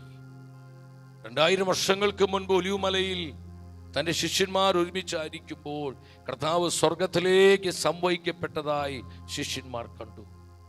ആ 2 മാലാഖമാര് വന്ന് പറഞ്ഞു, അല്ലയോ ഗലീലയരെ, നിങ്ങൾ എന്തിനാണ് ആകാശത്തിലേക്ക് നോക്കി നിൽക്കുന്നത്? നിങ്ങളിൽ നിന്ന് സ്വർഗത്തിലേക്ക് എടുക്കപ്പെട്ടവനായ ഈശോ നിങ്ങൾ കണ്ടതുപോലെ തന്നെ തിരിച്ചു വരും. നിങ്ങൾ കണ്ടതുപോലെ തന്നെ തിരിച്ചു വരും. നമ്മുടെ കർത്താവ് മടങ്ങി വരും. അവനൊരു മടങ്ങി വരവുണ്ട്, പ്രത്യാഗമനമുണ്ട്, സെക്കൻഡ് കമ്മിങ്. കർത്താവ് 2ാമതും വരുന്നു. പക്ഷേ വരാൻ വൈകിക്കൊണ്ടിരിക്കുന്നു. 2000 വർഷമായില്ല ഇത് കേൾക്കാൻ തുടങ്ങിയിട്ട്, ഇതുവരെ കർത്താവ് വന്നിട്ടില്ല. വരാൻ വൈകുന്നത് കൊണ്ട് വരാതിരിക്കില്ല സഹോദരങ്ങളെ. മണവാളൻ വരാൻ വൈകുന്നതിൻ്റെ പുറകിൽ ഒത്തിരി കാരണങ്ങളുണ്ട്. അത് പിന്നീട് നമ്മളൊരു ശുശ്രൂഷയിൽ പഠിക്കും. ഈ വർഷം തന്നെ മാറാനാത്ത എന്നുള്ളൊരു ശുശ്രൂഷ കർത്താവ് നമുക്ക് നൽകുന്നുണ്ട്. സന്തോഷത്തോടെ ഹല്ലേലൂയ പറഞ്ഞേ, പറഞ്ഞേ ഹല്ലേലൂയ. നമ്മുടെ കർത്താവിന്റെ 2ാം വരവുമായിട്ടുള്ള ബന്ധത്തിൽ ദൈവജനെ എങ്ങനെ ഒരുങ്ങണം, നമ്മൾ എങ്ങനെ കുടുംബങ്ങളെ ഒരുക്കണം, സഭയെ ഒരുക്കണം, നമ്മുടെ തലമുറകളെ ഒരുക്കണം, അതിനെ നമ്മെ സഹായിക്കുന്ന ശുശ്രൂഷ കർത്താവ് നമുക്ക് അതിൻ്റെതായ സമയത്തിൽ നമുക്ക് തരും. അപ്പോൾ നമ്മളൊരു കാര്യം മനസ്സിലാക്കേണ്ടത്, മണവാളൻ വരാൻ വൈകുന്നത് കൊണ്ട് വരാതിരിക്കുന്നില്ല, വൈകുന്നുണ്ട്. അതിന് കാരണം എല്ലാ ജനതകളോടും ഇനിയും സുവിശേഷം പ്രസംഗിക്കപ്പെട്ടിട്ടില്ല, ഇനിയും എണ്ണം തികഞ്ഞിട്ടില്ല. ഒരുപാട് ആത്മാക്കൾ ഇനിയും കർത്താവിൻ്റെ രക്ഷ സ്വീകരിക്കാനുണ്ട്. വിജാതീയരുടെ നാളുകൾ ഇനിയും പൂർത്തിയായിട്ടില്ല. എല്ലാ ജനതകളും കർത്താവിൻ്റെ സത്യവചനം കേൾക്കണം, വിശുദ്ധീകരിക്കപ്പെടണം, രക്ഷ പ്രാപിക്കണം. ഇത് കർത്താവിൻ്റെ പദ്ധതിയാണ്. ഇതുകൊണ്ടാണ് സഹോദരങ്ങളെ നമ്മുടെ മണവാളൻ വരാൻ വൈകുന്നത്. രാമേ പറഞ്ഞേ. അല്ലാതെ ആ കാര്യം കർത്താവ് മറന്നുപോയിട്ടാണോ? എല്ലാം മറന്നുപോയിട്ടല്ല. ഇന്ന് പല നിന്ദകരും പരിഹാസകരും ദൈവദൂഷകരുമായ പലരും ഈ വിശ്വാസ സത്യത്തെ പുച്ഛിക്കുന്നുണ്ട്, അവഹേളിക്കുന്നുണ്ട്.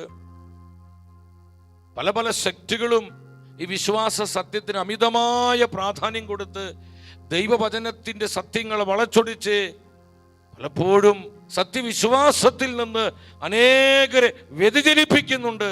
രണ്ടും ഒരുപോലെ ദൈവജനമേ നമ്മൾ ശ്രദ്ധിക്കേണ്ട കാര്യമാണ്. ഒന്ന്, ഈ വിശ്വാസ സത്യം ഒട്ടും വിശ്വസിക്കാത്തവരെ. 2, ഇതിനെ വളച്ചൊടിച്ച്, ഈ വിശ്വാസ സത്യം വളച്ചൊടിച്ച് യഥാർത്ഥ വിശ്വാസത്തിൽ നിന്ന്, സഭയുടെ സത്യപ്രബോധനങ്ങളിൽ നിന്ന് ജനത്തെ വഴിതെറ്റിക്കുന്നവരും ഈ കാലഘട്ടത്തിലുണ്ട് സഹോദരങ്ങളെ. രണ്ടും നമ്മൾ ശ്രദ്ധിക്കണം. അവിടെ ജാഗരൂകരാകണം. ദൈവജനമേ, നമ്മൾ ജാഗ്രതയുള്ളവരാകണം. പത്രോസ് എഴുതിയ 2-ാമത്തെ ലേഖനം 3-ാം അധ്യായം 3-4 വചനങ്ങൾ ശ്രദ്ധാപൂർവ്വം നിങ്ങൾ ഉച്ചത്തിൽ വായിച്ച് ആദ്യം തന്നെ നിങ്ങൾ ഇത് മനസ്സിലാക്കണം. അധമവികാരങ്ങൾക്ക് അടിമപ്പെട്ട് ജീവിക്കുന്ന നിന്ദകർ നിങ്ങളെ പരിഹസിച്ചുകൊണ്ട് അവസാന നാളുകളിൽ പ്രത്യക്ഷപ്പെടും. അവർ പറയും, അവന്റെ പ്രത്യാഗമനത്തെക്കുറിച്ചുള്ള വാഗ്ദാനം എവിടെ? എവിടെ കർത്താവിന്റെ 2-ാം വരവ്? അവന്റെ വാഗ്ദാനം എവിടെ? എന്തെന്നാൽ പിതാക്കന്മാർ നിദ്ര പ്രാപിച്ച നാൾ മുതൽ സകല കാര്യങ്ങളും സൃഷ്ടിയുടെ ആരംഭത്തിൽ ഉണ്ടായിരുന്ന സ്ഥിതിയിൽ തന്നെ തുടരുന്നു. അവനെ കുറിച്ചുള്ള ആ പ്രത്യാശ, അവന്റെ ആഗമനത്തെ കുറിച്ചുള്ള പ്രത്യാശ എവിടെ ചോദിക്കുക. എൻ്റെ സഹോദരങ്ങളെ, മണവാളൻ വരാൻ വൈകിക്കൊണ്ടിരിക്കുന്ന നാളുകളിലാണ്.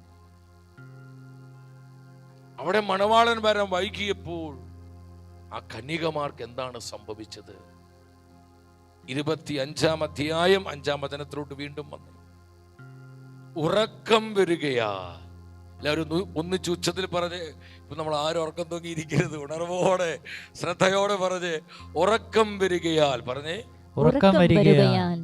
ഒരിക്കൽ കൂടി ഉച്ചത്തിൽ പറഞ്ഞ് ഉറക്കം വരികയാൽ. ഉറക്കം വരികയാൽ. മണവാളൻ വരാൻ വൈകിയപ്പോൾ ഈ 10 കന്യകാമാർക്കും ഒരുപോലെ ഉറക്കം വരാൻ തുടങ്ങി. നമ്മൾ ശ്രദ്ധിക്കേണ്ട കാര്യമാണ്. ഒരുപോലെ ഉറക്കം വരിക. വിവേകശൂന്യർക്ക് മാത്രമല്ല, അല്ലെങ്കിൽ വിവേകവതികളായ കന്യകമാര് മാത്രമല്ല, 10 കന്യകാമാർക്കും ഉറക്കം വരാൻ തുടങ്ങി. ശ്രദ്ധിക്കണം സഹോദരങ്ങളെ, ഇതൊരു ഉറക്കം തൂങ്ങലിന്റെ സമയമാണ്. നമ്മൾ ഏറ്റവും അധികം ജാഗരൂകരാകേണ്ട സമയം. ഇതൊരു നിർണായക സമയമാണ്.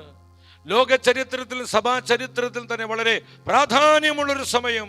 പരിശുദ്ധാത്മാവിന്റെ ആ അഭിഷേക കൊടുങ്കാറ്റ് ലോക ജനതയിൽ ആഞ്ഞു വീശുന്ന സമയം.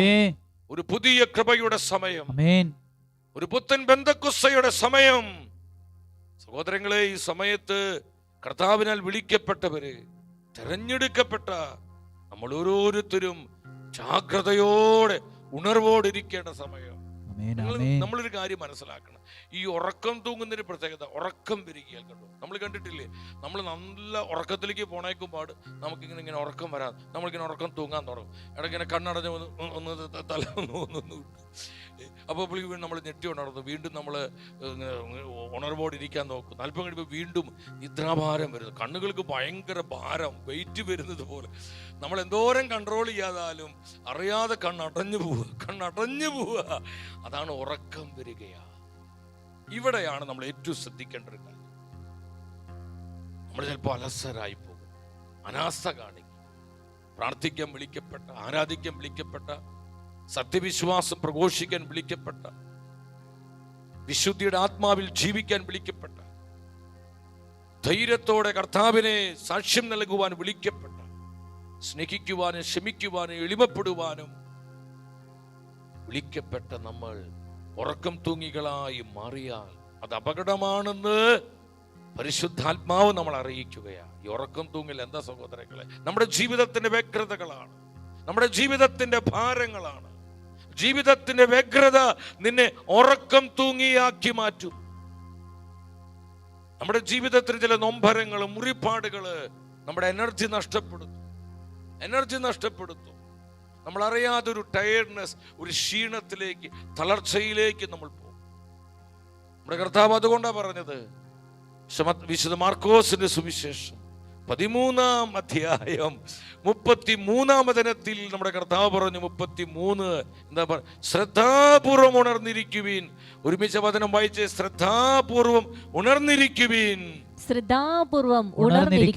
നമുക്ക് ഈ കൃപയ്ക്ക് വേണ്ടി ഒന്ന് പ്രാർത്ഥിക്കും. ഒരു സെക്കൻഡ് നിങ്ങൾ കരങ്ങൾ ഉയർത്തിപ്പിടിച്ച്, കർത്താവേ, ശ്രദ്ധയോടെ ഉണർന്നിരിക്കുവാൻ, ഉറക്കം തൂങ്ങികളാകാതെ, അലസരായി മാറാതെ, അനാസ കാണിക്കാതെ, ഉദാസീനരായി, കർത്താവേ, ഞങ്ങൾ നിദ്രാഭാരമുള്ളവരാകാതെ ഉണർവോടെ, കൃപയോടെ, അഭിഷേകത്തോടെ ജീവിക്കാൻ, കുടുംബമായി ജീവിക്കാൻ, സന്യാസ ജീവിതം, സമർപ്പിത ജീവിതം, പൗരോഹിത്യ ജീവിതം, കർത്താവേ, ഞങ്ങളുടെ വ്യക്തി ജീവിതത്തിലെല്ലാം ഈ കൃപ സൂക്ഷിക്കുവാൻ അഭിഷേകം ചെയ്യണമേ പ്രാർത്ഥിച്ച് ഇരുകരങ്ങൾ ഉയർത്തി എല്ലാം മറന്ന് നമ്മൾ ഒന്നിച്ച് വിളിക്കുന്ന യേശുവേ, വിളിച്ചു പ്രാർത്ഥിക്കുക. Hallelujah, hallelujah. എന്നാഥൻ വരവിൻ ലക്ഷണങ്ങൾ കാണുന്നു. ആ വരികൾ പാടി നമ്മൾ പ്രാർത്ഥിക്കുകയാണ്. എണ്ണ തീർന്നു പോകാതെ, എണ്ണ വറ്റാതെ കൃപയിൽ നിലനിൽക്കുക. നിരന്തരം കർത്താവുമായിട്ട് ബന്ധത്തിൽ വളരുക. പരിശുദ്ധാത്മാവിന്റെ കൃപാവര സമൃദ്ധിയിൽ ജീവിക്കുക. ജീവിതങ്ങളെ കർത്താവ് തൊടുന്ന സമയം, ആത്മീയ മേഖലകളിലുള്ള ചില കെട്ടുപാടുകൾ അഴിച്ചു കളയുന്ന സമയം. ദൈവകൃപയെ തടസ്സപ്പെടുത്തുന്ന എല്ലാവിധ തിന്മകളും ചിതറിപ്പോകട്ടെ. ജീവിത വ്യഗ്രതയുടെ കെട്ടുപാടുകൾ അഴിയട്ടെ. പൈശാചിക മുറിപ്പാടുകളിലേക്ക് കർത്താവിൽ നിന്ന് സൗഖ്യമൊഴുകട്ടെ. പല കുടുംബങ്ങളെ ഞാൻ കാണുന്നു. കർത്താവേ, കുടുംബങ്ങളിലേക്ക് അങ്ങ് വരണമേ.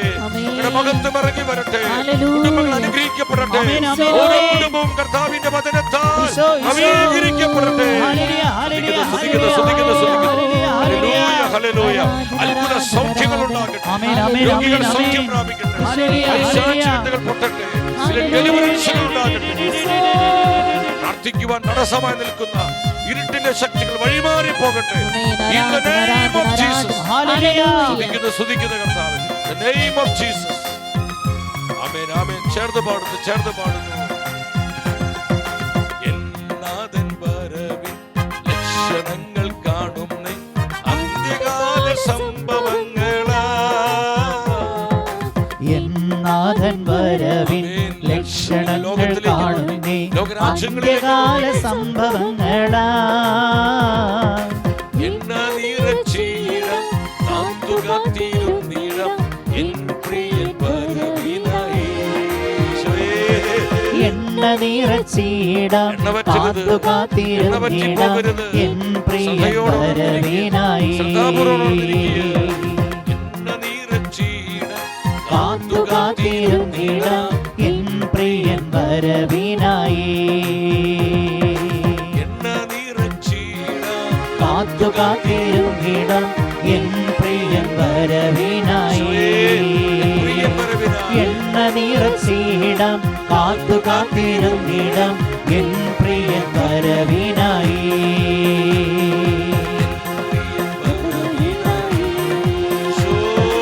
എൻ പ്രിയൻ വരവിനായി. എൻ പ്രിയൻ വരവിനായി.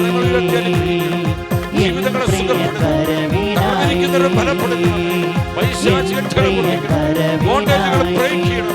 തലമുറകളെ സുഖപ്പെടുത്തണമേ.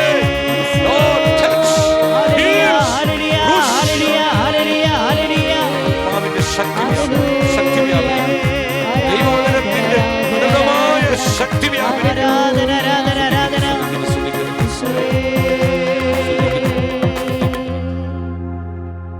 ഉറക്കം വരികയാ.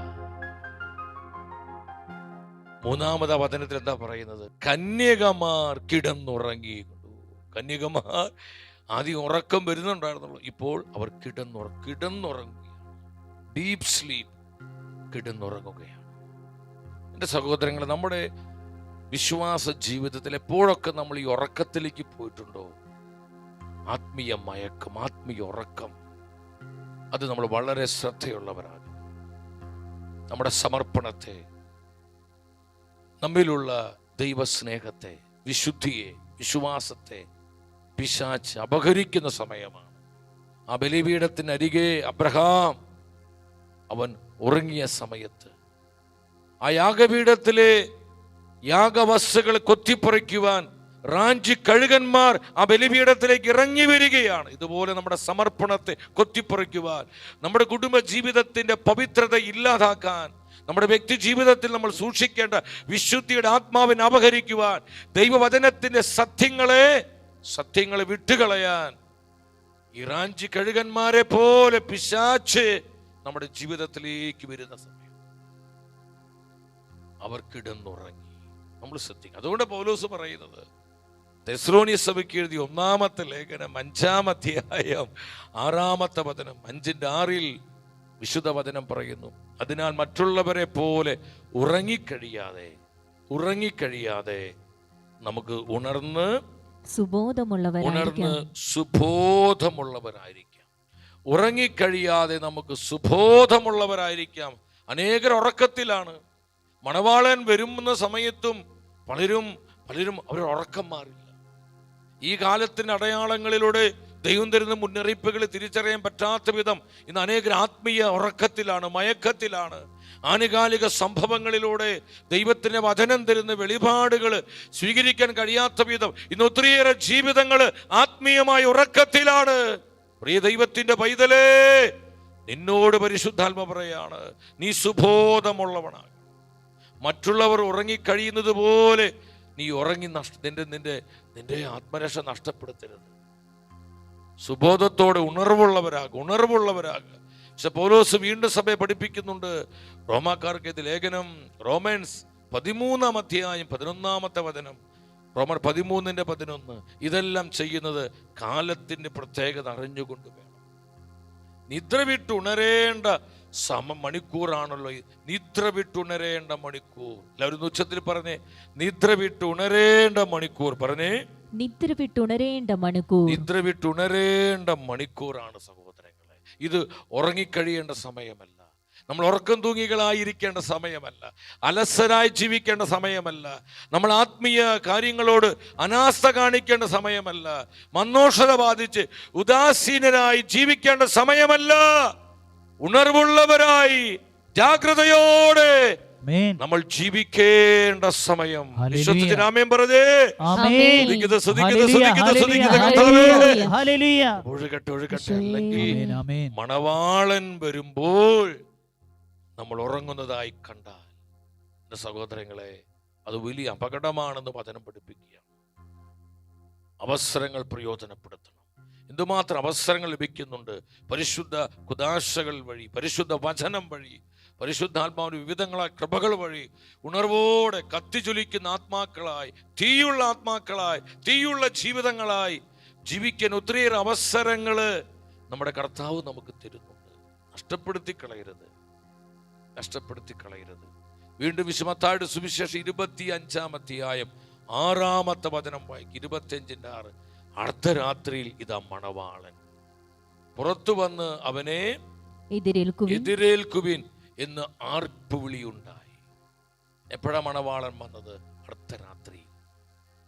നമ്മുടെ കർത്താവ് പറഞ്ഞു, ഞാൻ വീണ്ടും വരുമ്പോൾ, മഹത്വത്തോട് ഞാൻ വീണ്ടും വരുമ്പോൾ. സഹോദരങ്ങളെ, പലരും ഇതുപോലെ ഉറങ്ങിക്കഴിയുകയായിരിക്കും. സമാധാനവും ഭദ്രതയും എന്നവർ പറഞ്ഞുകൊണ്ടിരിക്കുമ്പോൾ തന്നെ ആ ദിവസം ഒരു കെണി പോലെ അവരുടെ മേൽ നിപതിക്കും. കർത്താവിന്റെ സെക്കൻഡ് കമ്മിങ്. പലർക്കതിൽ വിശ്വാസമില്ല, പലരും അതിനായി ഒരുങ്ങുന്നില്ല, അനേകർ ഒരുക്കുന്നില്ല, കുടുംബങ്ങളെ ഒരുക്കുന്നില്ല, മക്കളെ, തലമുറകളെ ഒരുക്കുന്നില്ല. കർത്താവ് എന്ന് വരും എന്നുള്ളതല്ല നമ്മുടെ വിഷയം. ഈ തലമുറയിൽ കർത്താവ് വന്നു കഴിഞ്ഞാൽ നമ്മൾ ഒരുക്കമുള്ളവരാണ്. അതോ ഈ കന്യകാമാരെ പോലെ നമ്മൾ കിടന്നുറങ്ങുന്നവരായി മാറുമോ? നമ്മൾ ഉറക്കം തൂങ്ങികളായി നമ്മുടെ കർത്താവ് നമ്മളെ കണ്ടാൽ നമ്മളെ കാണുമോ എന്നുള്ളത് നമ്മൾ നമ്മോട് ചോദിക്കണം സഹോദരൻ. അർദ്ധരാത്രിയിൽ, നട്ടുച്ചയ്ക്കല്ല, അർദ്ധരാത്രിയിൽ, അത് ലോകം ഉറങ്ങിക്കൊണ്ടിരിക്കുന്ന സമയത്ത് തന്റെ പരിശുദ്ധന്മാരോടുകൂടെ വാനമേഘങ്ങളിൽ കർത്താവ് മഹത്വത്തോടെ ആഗതനാകും. രാജാധിരാജൻ മഹിമയോടെ വാനമേഘത്തിൽ രാജാധിരാജൻ മഹിമയോടെ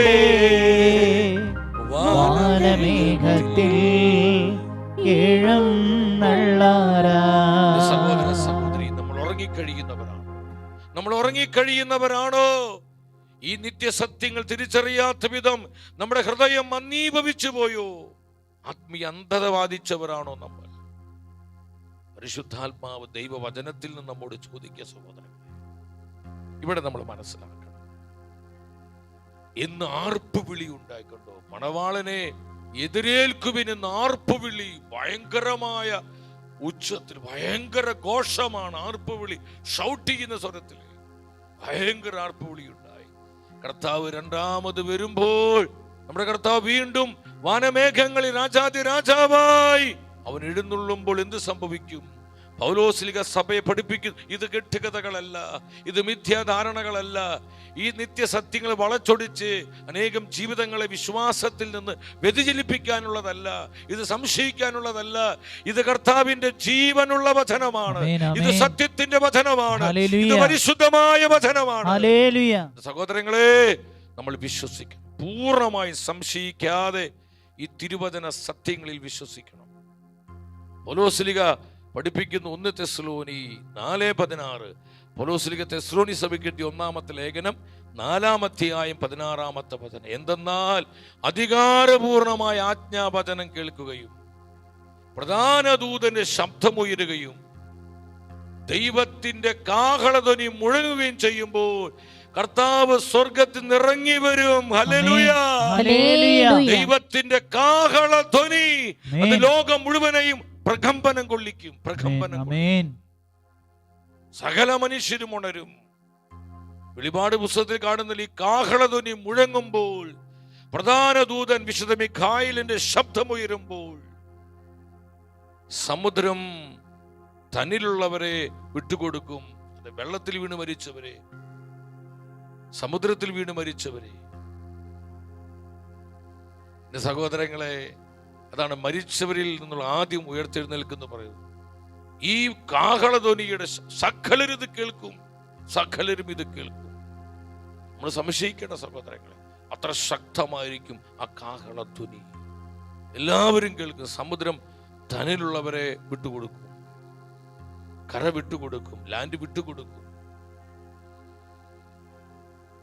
എല്ലാവരും, മരിച്ചവരും ജീവിക്കുന്നവരുമായ സകലരും ഈ ശബ്ദം കേൾക്കും. അതാ പൗലോസ് പറയുന്നത്, ക്രിസ്തുവിൽ മരണമടഞ്ഞവർ കടാധ്യമുയർത്തും. അവരൊക്കെ ഈ ധ്വനി കേൾക്കും, ഈ ശബ്ദം കേൾക്കും. ഇടിമുഴക്കത്തിന്റെ സ്വരം പോലെയൊന്നല്ല, അതിനേക്കാള് ശക്തമായ ഗംഭീരനാദം, ഗംഭീരമായ ശബ്ദം. സകലരത് കേൾക്കും. വിശ്വസിച്ച് ആമേൻ പറഞ്ഞേ. ആമേൻ. ശക്തിയോടെ പറഞ്ഞ ആമേൻ. ആമേൻ. ഇനി 7-ാമത്തെ വചനം വായിച്ച്, മത്തായിയുടെ സുവിശേഷം 25:7 ഉണർവോടെ വായിച്ച്, ഉച്ചത്തിൽ വായിച്ച്. എന്താ പരിശുദ്ധാത്മ പറയും? ആ കന്യകമാരെല്ലാം അവരൊക്കെ ഉണർന്നു, വിളക്കുകൾ അവരൊക്കെ വിളക്കിൽ തെളിച്ചു. 8-ാമത്തെ വചനം പഠിപ്പിക്കുകയാണ് 25:8. വിവേകശൂന്യകൾ വിവേകവതികളോട് പറഞ്ഞു, ഞങ്ങളുടെ വിളക്കുകൾ അണഞ്ഞു പോകുന്നതിനാൽ നിങ്ങളുടെ എണ്ണയിൽ കുറെ എണ്ണ ഞങ്ങൾക്ക് തരിക, കുറച്ച് എണ്ണ തരിക. എന്റെ സഹോദരങ്ങളെ, നമ്മൾ ശ്രദ്ധിക്കണം. ആ വചനം നിങ്ങൾ ശ്രദ്ധിച്ച്. അവരെല്ലാം വിളക്ക് തെളിച്ചു. എന്നാൽ അല്പം മണവാളൻ എതിരേൽക്കാതെ, മണവാളൻ വരുന്ന അല്പവിളികൾ കേട്ടു. മണവാളൻ വന്നുകൊണ്ടിരിക്കുകയാണ്. അവരെതിരേൽക്കാൻ നിൽക്കുന്ന സമയത്ത് വിവേകശൂന്യരായ കന്യകമാരുടെ ആ വിളക്കുകൾ അണഞ്ഞു പോകാൻ തുടങ്ങി. കാരണം നമ്മളൊരു കാര്യം മനസ്സിലാക്കുക, ഒരു ദിവസം കൊണ്ട് ആരും കർത്താവുമായിട്ടുള്ള ബന്ധത്തിൽ വളരുന്നില്ല. ഒരു അർദ്ധരാത്രി കൊണ്ടോ, ഒരു പകൽ കൊണ്ടോ, ഒരു ദിവസം കൊണ്ടോ, ഒരു ആഴ്ച കൊണ്ടോ നമ്മൾ ആരും കർത്താവുമായി ഒരു വിട്ടുപിരിയാത്ത ബന്ധത്തിൽ വളർച്ച പ്രാപിക്കുന്നില്ല. അതൊരു ഓൺഗോയിങ് പ്രോസസ്സാണ്. ഈ ലോകത്തിൽ ഞാനും നിങ്ങളും ജീവിക്കുമ്പോൾ ജാഗ്രതയോടെ, ശ്രദ്ധാപൂർവം കർത്താവിനോട് ചേർന്ന് ജീവിക്കുന്നതിൽ ജാഗരൂകരാകണം. ഈ വിവേകവതികളായ കന്യകാമാർക്ക്, വൈസ് വെർജിൻസിനെ, അവർക്ക് ഈ നിരന്തരമായ ബന്ധമുണ്ടായിരുന്നു. അവർ ഓരോരുത്തരും അവരുടെ വിളക്കുകൾ തെളിച്ചു. അവരതൊക്കെ പ്രിപ്പയർ ചെയ്തു, റെഡിയാക്കി. ആ വിളക്ക് കൊളുത്തുമ്പോൾ നമ്മൾ ആ തിരി കണ്ടിട്ട് ആ തിരിയൊക്കെ റെഡിയാക്കി, അവരെല്ലാം റെഡിയാക്കുകയാണ്. ആ പ്രിപ്പറേഷൻ അവർക്കുണ്ടായിരുന്നു. ആ വിളക്കുകൾ കത്തിക്കൊണ്ടിരിക്കുക. എന്താ അർത്ഥം? അവർക്ക് നിരന്തരമായൊരു ബന്ധം മണവാളനോട് ഉണ്ടായിരുന്നു. അവർ ഉറങ്ങുന്ന സമയത്തും ആ ബന്ധത്തിലാണ്, ആ മണവാളനുമായിട്ടുള്ള സമാധാനത്തിൽ, അവന്റെ സ്വസ്ഥതയിലാണ് ഈ വിവേകവതികളായ കന്യകമാരെ അവർ റെസ്റ്റ് ചെയ്തത്. അല്ലാതെ ലോകത്തിന്റെ മോഹങ്ങളിലല്ല, ലൗകികമായ ജഡികതകളിലല്ല, ഈ ലോകത്തിന്റെ ഭോഗേച്ഛകളിലല്ല, ഈ ലോകത്തിന്റെ വെറിക്കൂത്തുകളിലല്ല. വിവേകശൂന്യരായ കന്യകാമാരെ അവർ ലോകത്തിന്റെ അല്പസ്വല്പമായ ഭൗതിക സുഖങ്ങളിലാണ് അവർ മയങ്ങിയത്, അവർ ഉറങ്ങിയത്. അതുപോലെ കുറച്ചു നേരമൊക്കെ വിളക്ക് കത്തി, വിളക്ക് കെടാൻ തുടങ്ങി. കുറച്ച് എണ്ണ തരാൻ പറഞ്ഞു. ഇതിനർത്ഥം എന്താണെന്നറിയോ? ഇവിടെ ചാരിറ്റി. സഹോദരങ്ങളെ, കർത്താവിന്റെ വീണ്ടും വരവിൽ നമ്മൾ അവസരങ്ങൾ പ്രയോജനപ്പെടുത്തുന്നതിൽ ജാഗരൂകരാകും. നമുക്കിത് ഷെയർ ചെയ്യാൻ പറ്റില്ല, അതാണ് പ്രത്യേകത. ഇത് ഷെയർ ചെയ്യാൻ പറ്റില്ല. വിവേകവതികളായ 5 കന്യകാമാർക്ക് അവർക്കുള്ളതേ അവരുടെ കയ്യിലുള്ളൂ. ആ എണ്ണ അല്പം കൊടുത്തു കഴിഞ്ഞാൽ അവരുടെ വിളക്കും കെട്ടുപോകും. എന്ന് പറഞ്ഞാൽ നീ വിശുദ്ധിയിൽ ജീവിച്ചാൽ ആ വിശുദ്ധിയുടെ പ്രതിഫലം കർത്താവ് നിനക്ക് തന്നെയാ തരുന്നത്. ഇതൊരു അപ്പനെ പരിപാടിയ സഹോദരങ്ങളെ. ഹല്ലേലൂയ. ഞാൻ വിശുദ്ധിയോടെ ജീവിച്ചാൽ, ഞാൻ ദൈവവചനത്തിൽ ജീവിച്ചാൽ, ഞാൻ എൻ്റെ കർത്താവിനോട് ചേർന്ന് ജീവിച്ചാൽ അതിന്റെ പുണ്യവും നന്മയും പ്രതിഫലവും എനിക്ക് തന്നെയാണ്. അതെനിക്ക് ഷെയർ ചെയ്ത് കൊടുക്കാൻ പറ്റില്ല. എൻ്റെ ഭാര്യയ്ക്ക്, എൻ്റെ മക്കൾക്ക്, ഷെക്കേനെ മിനിസ്ട്രിയിലുള്ള എൻ്റെ പ്രിയപ്പെട്ടവർക്ക്, എൻ്റെ കൂടെയുള്ളവർക്ക് ആർക്കും ഷെയർ ചെയ്ത് കൊടുക്കാൻ പറ്റില്ല. അവിടെ ചാരിറ്റി ഇല്ല. അതാണ് നമ്മൾ ഓരോരുത്തരും സ്വന്തം പ്രവർത്തികൾക്കനുസൃതമായി പ്രതിഫലം വാങ്ങേണ്ടി വരും. സ്വന്തം പ്രവൃത്തികൾക്ക് അനുസൃതമായി. എൻ്റെ അപ്പൻ ചെയ്തു, എൻ്റെ അമ്മ വിശുദ്ധിയിൽ ജീവിച്ചു, എൻ്റെ അമ്മ കൃപയോടെ ജീവിച്ചു എന്ന് പറഞ്ഞ് കർത്താവിൻ്റെ ആ രണ്ടാം വരവിൽ അവൻ്റെ മുൻപിൽ ഞാൻ നിൽക്കുമ്പോൾ നീ ജീവിച്ചു, നീ വിശുദ്ധിയിൽ ജീവിച്ചു, നീ കർത്താവിനോട് ചേർന്ന് ജീവിച്ചു, നീ വചനമനുസരിച്ച് ജീവിച്ചു, ആ ജീവിതത്തിന് മാത്രമാണ് ആ മണവറയിൽ പ്രവേശിക്കാൻ പറ്റൂ. അവിടെ ഷെയറിംഗ് ഇല്ല സഹോദരങ്ങളെ. എന്റെ വിശുദ്ധി അല്പം നിനക്ക് തരാന്ന് പറഞ്ഞ് ആ വിശുദ്ധി ഷെയർ ചെയ്ത് കൊടുക്കാൻ പറ്റില്ല, എണ്ണ പകർന്നു കൊടുക്കാൻ പറ്റില്ല. അതുകൊണ്ട് നമ്മൾ പാടിയത് എണ്ണ കരുതിയിടാം കാത്തുകാത്തിരുന്നിടാം എൻ പ്രിയൻ വരവിനായി. എണ്ണ നിറച്ചിടാം എന്ന് പറഞ്ഞ് എണ്ണ നിറച്ചിടാം. ആ സമയത്ത് എണ്ണ നിറയ്ക്കാൻ പോയാൽ അപകടമാണ്. ആ എണ്ണ നിന്റെ കൈ, അത് നിന്റെ സൽപ്രവൃത്തികളാ, നിന്റെ കർത്താവുമായിട്ടുള്ള ബന്ധമാണ്. ഈശോയുമായിട്ടുള്ള കർത്താവുമായിട്ടുള്ള ആ വിട്ടുപിരിയാത്ത ബന്ധത്തിന്റെ സൽഫലങ്ങളാണ് ഈ എണ്ണ എന്ന് പറയുന്നത്. അത് മനസ്സിലാക്കണ സഹോദരങ്ങളെ. ഇവിടെ നമ്മൾ കണ്ടു, അവര് പറഞ്ഞു ഷെയർ ചെയ്യാൻ പറ്റില്ല. ഉടനെ എന്താ ഉണ്ടായി? 9-ാമത്തെ വചനം പറയാ, അവര് ഈ എണ്ണ വാങ്ങാൻ പോവാണ്. വാങ്ങിക്കൊള്ളാൻ പറഞ്ഞു. 10-ാമത്തെ വചനം വായിച്ച് 25-10 വായിച്ച് പെട്ടെന്ന് വായിച്ച്, അവർ വാങ്ങാൻ പോയപ്പോൾ മണവാളൻ വന്നു. അവർ വാങ്ങാൻ പോയപ്പോൾ മണവാളൻ വന്നു. അവർ വാങ്ങാൻ പോയപ്പോൾ ആര് വന്നു? മണവാളൻ വന്നു. എന്റെ സഹോദരങ്ങളെ, 2-3 കാര്യങ്ങൾ പറയാണ്.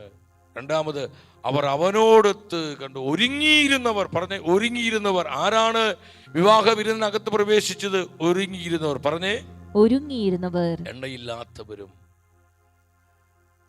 ഉറങ്ങിപ്പോയവരും, ഇങ്ങനെ തൂങ്ങി അലസരും അനാസയും അശ്രദ്ധയുമുള്ള ആരും അകത്ത് പ്രവേശിച്ചില്ല.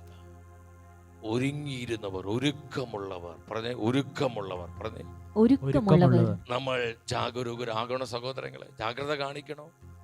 നമ്മുടെ കുടുംബ ജീവിതത്തിൽ, വ്യക്തി ജീവിതത്തിൽ, സമർപ്പിത ജീവിതത്തിൽ, പൗരോഹിത്യ ജീവിതത്തിൽ, ഏകാവസ്ഥ ജീവിതത്തിൽ ജാഗ്രതയോടെ ജീവിക്കണം, ജാഗരൂകരാകണം. നിശ്ചയമായും നമ്മൾ ജാഗരൂകരാകണം. ഒരുങ്ങിയിരുന്നവരെ മണവാളൻ വന്നു. വരാൻ വൈകിയത് കൊണ്ട് വരാതിരുന്നോ? ഇല്ല, മണവാളൻ വന്നു. ഉച്ചത്തിൽ പറഞ്ഞ മണവാളൻ വന്നു. മണവാളൻ വന്നു. നമ്മുടെ കർത്താവ് വീണ്ടും വരും. പറഞ്ഞേ നമ്മുടെ കർത്താവ് വീണ്ടും വരും. എത്ര പേര് കർത്താവിന്റെ സെക്കൻഡ് കമ്മിങ്ങിൽ, രണ്ടാം വരവിൽ എത്ര പേര് വിശ്വസിക്കുന്നുണ്ട്? അവർ ഉച്ചത്തിൽ ഹല്ലേലൂയ പറഞ്ഞേ. നമ്മുടെ കർത്താവ് വീണ്ടും വരുമെന്ന് വിശ്വസിക്കുന്നുണ്ടോ? Yes, I believe. ഞാൻ വിശ്വസിക്കുന്ന കർത്താവ്, ഞാൻ വിശ്വസിക്കുന്ന കർത്താവ്. യോഹന്നാൻ 14:3 ഈശോ പറഞ്ഞു, ഞാൻ വീണ്ടും വന്ന് നിങ്ങളെ കൂട്ടിക്കൊണ്ടുപോകും. ഞാൻ വീണ്ടും വന്ന് നിങ്ങളെ കൂട്ടിക്കൊണ്ടുപോകും. നമ്മുടെ കർത്താവ് വരിക തന്നെ ചെയ്യും. ഒരുങ്ങിയിരുന്നവർ അകത്ത് പ്രവേശിച്ച് വിവാഹ വിരുന്ന് ആസ്വദിച്ചു. ഒരുങ്ങിയിരുന്നവരാണ്.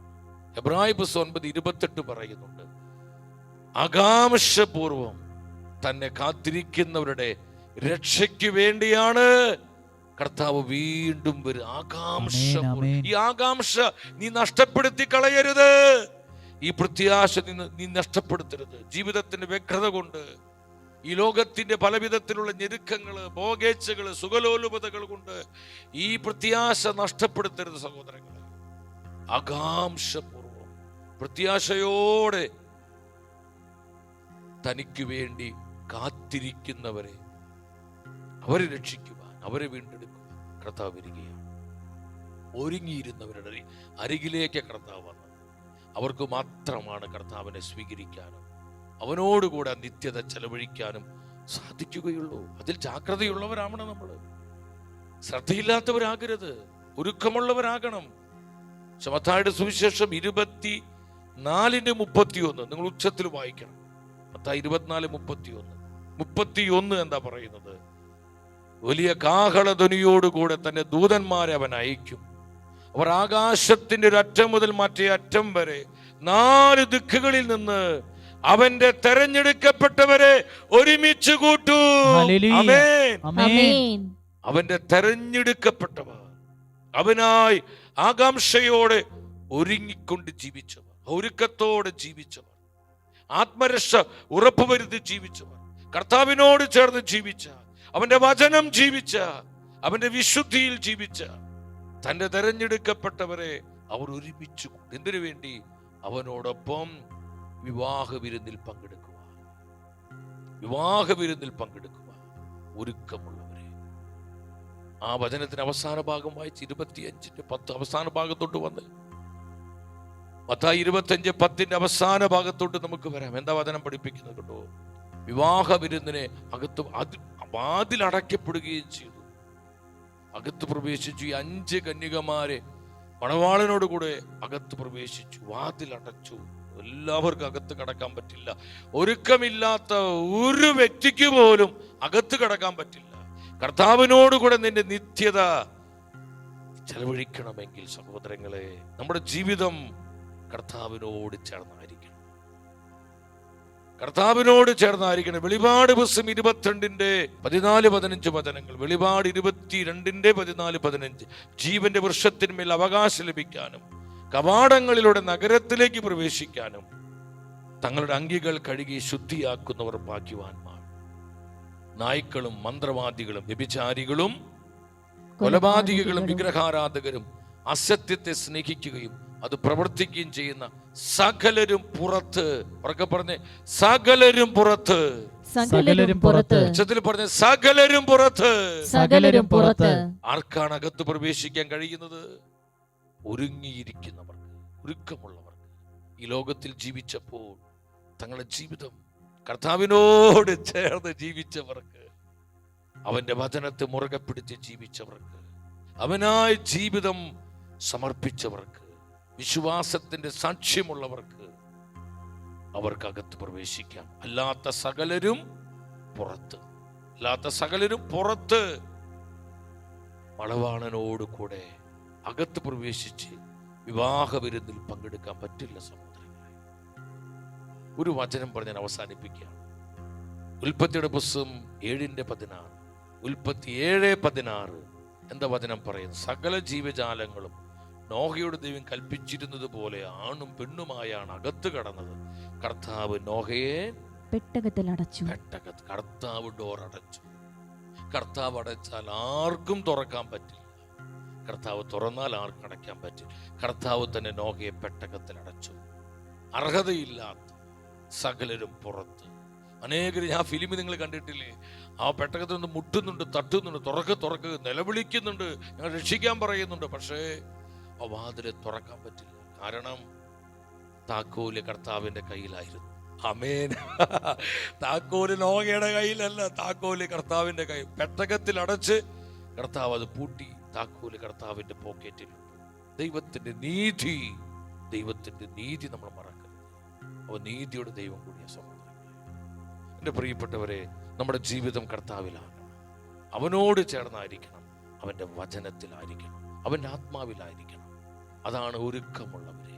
അവർക്ക് മാത്രമേ അകത്ത് പ്രവേശിക്കാൻ പറ്റൂ. അല്ലാത്തവർ പുറത്താണ്. ഇത് കർത്താവ് പഠിപ്പിച്ചത്. ഇത് കർത്താവിന്റെ സത്യവചനമാണ്. നമുക്ക് ആർക്കും മാറ്റാൻ പറ്റില്ല. ഇത് കർത്താവിന്റെ പ്രബോധനമാണ്. ആ കന്യകമാര് വന്ന് നിലവിളിച്ചു, മണവാള തുറന്നു തരണേ. 11-12 വചനങ്ങൾ പെട്ടെന്ന് വായിക്കാം. മത്തായിയുടെ സുവിശേഷം 25:11-12 വചനങ്ങൾ. എന്താ വചനം പറയുന്നത്? അവർ വന്ന് വിളിച്ചു, കർത്താവേ കർത്താവേ ഞങ്ങൾക്ക് തുറന്നു തരണമെന്ന് അപേക്ഷിച്ചു. 12-ാം വചനത്തിൽ പറയാം, അവൻ പ്രതിവചിച്ചു, സത്യമായി ഞാൻ നിങ്ങളോട് പറയുന്നു, ഞാൻ നിങ്ങളെ അറിയുകയില്ല. എൻ്റെ സഹോദരങ്ങളെ, ഇതാണ് ഏറ്റവും വലിയ ട്രാജഡി. നമ്മുടെ ജീവിതത്തിലെ ഏറ്റവും വലിയ ദുരന്തം എന്ന് പറയുന്നത്, കർത്താവിന്റെ സന്നിധിയിൽ ഞാൻ നിങ്ങൾ നിൽക്കുമ്പോൾ അവന്റെ നാമത്തിൽ പ്രവചിച്ച്, അവന്റെ നാമത്തിൽ പാട്ടുപാടിയ, അവനെ ആരാധിച്ച, അവന്റെ നാമത്തിൽ പ്രസംഗിച്ച നമ്മോട് കർത്താവ് പറയാ, ഞാൻ നിങ്ങളെ അറിയുകയില്ല. ഈ വിവേകശൂന്യരായ കന്യകമാര്, അവർ കന്യകാത്തുള്ളവരാണ്, ശുദ്ധിയുള്ളവരാണ്, വിവാഹവസ്ത്രം ധരിച്ചവരാണ്, മണവാളൻ എതിരേൽക്കാൻ കാത്തിരുന്നവരാണ്. അവരോടാ പറയുന്നത്, ഞാൻ നിങ്ങളെ അറിയില്ല. അതിന്റെ അർത്ഥം എന്താണെന്നറിയോ? ജീവിതം കർത്താവിലായിരിക്കണം. ജീവിതം ക്രിസ്തുവിലായിരിക്കണം. ജീവിതം കർത്താവിന്റെ വചനത്തിലായിരിക്കണം. ജീവിതം പരിശുദ്ധാത്മാവിലായിരിക്കണം. ഈ ലോകത്തിൽ ജീവിക്കുമ്പോഴും ഈ ലോകത്തിൻ്റെതല്ലാത്തതുപോലെ കർത്താവിനോട് ചേർന്ന് കൊണ്ടുള്ള ഒരു ജീവിതം.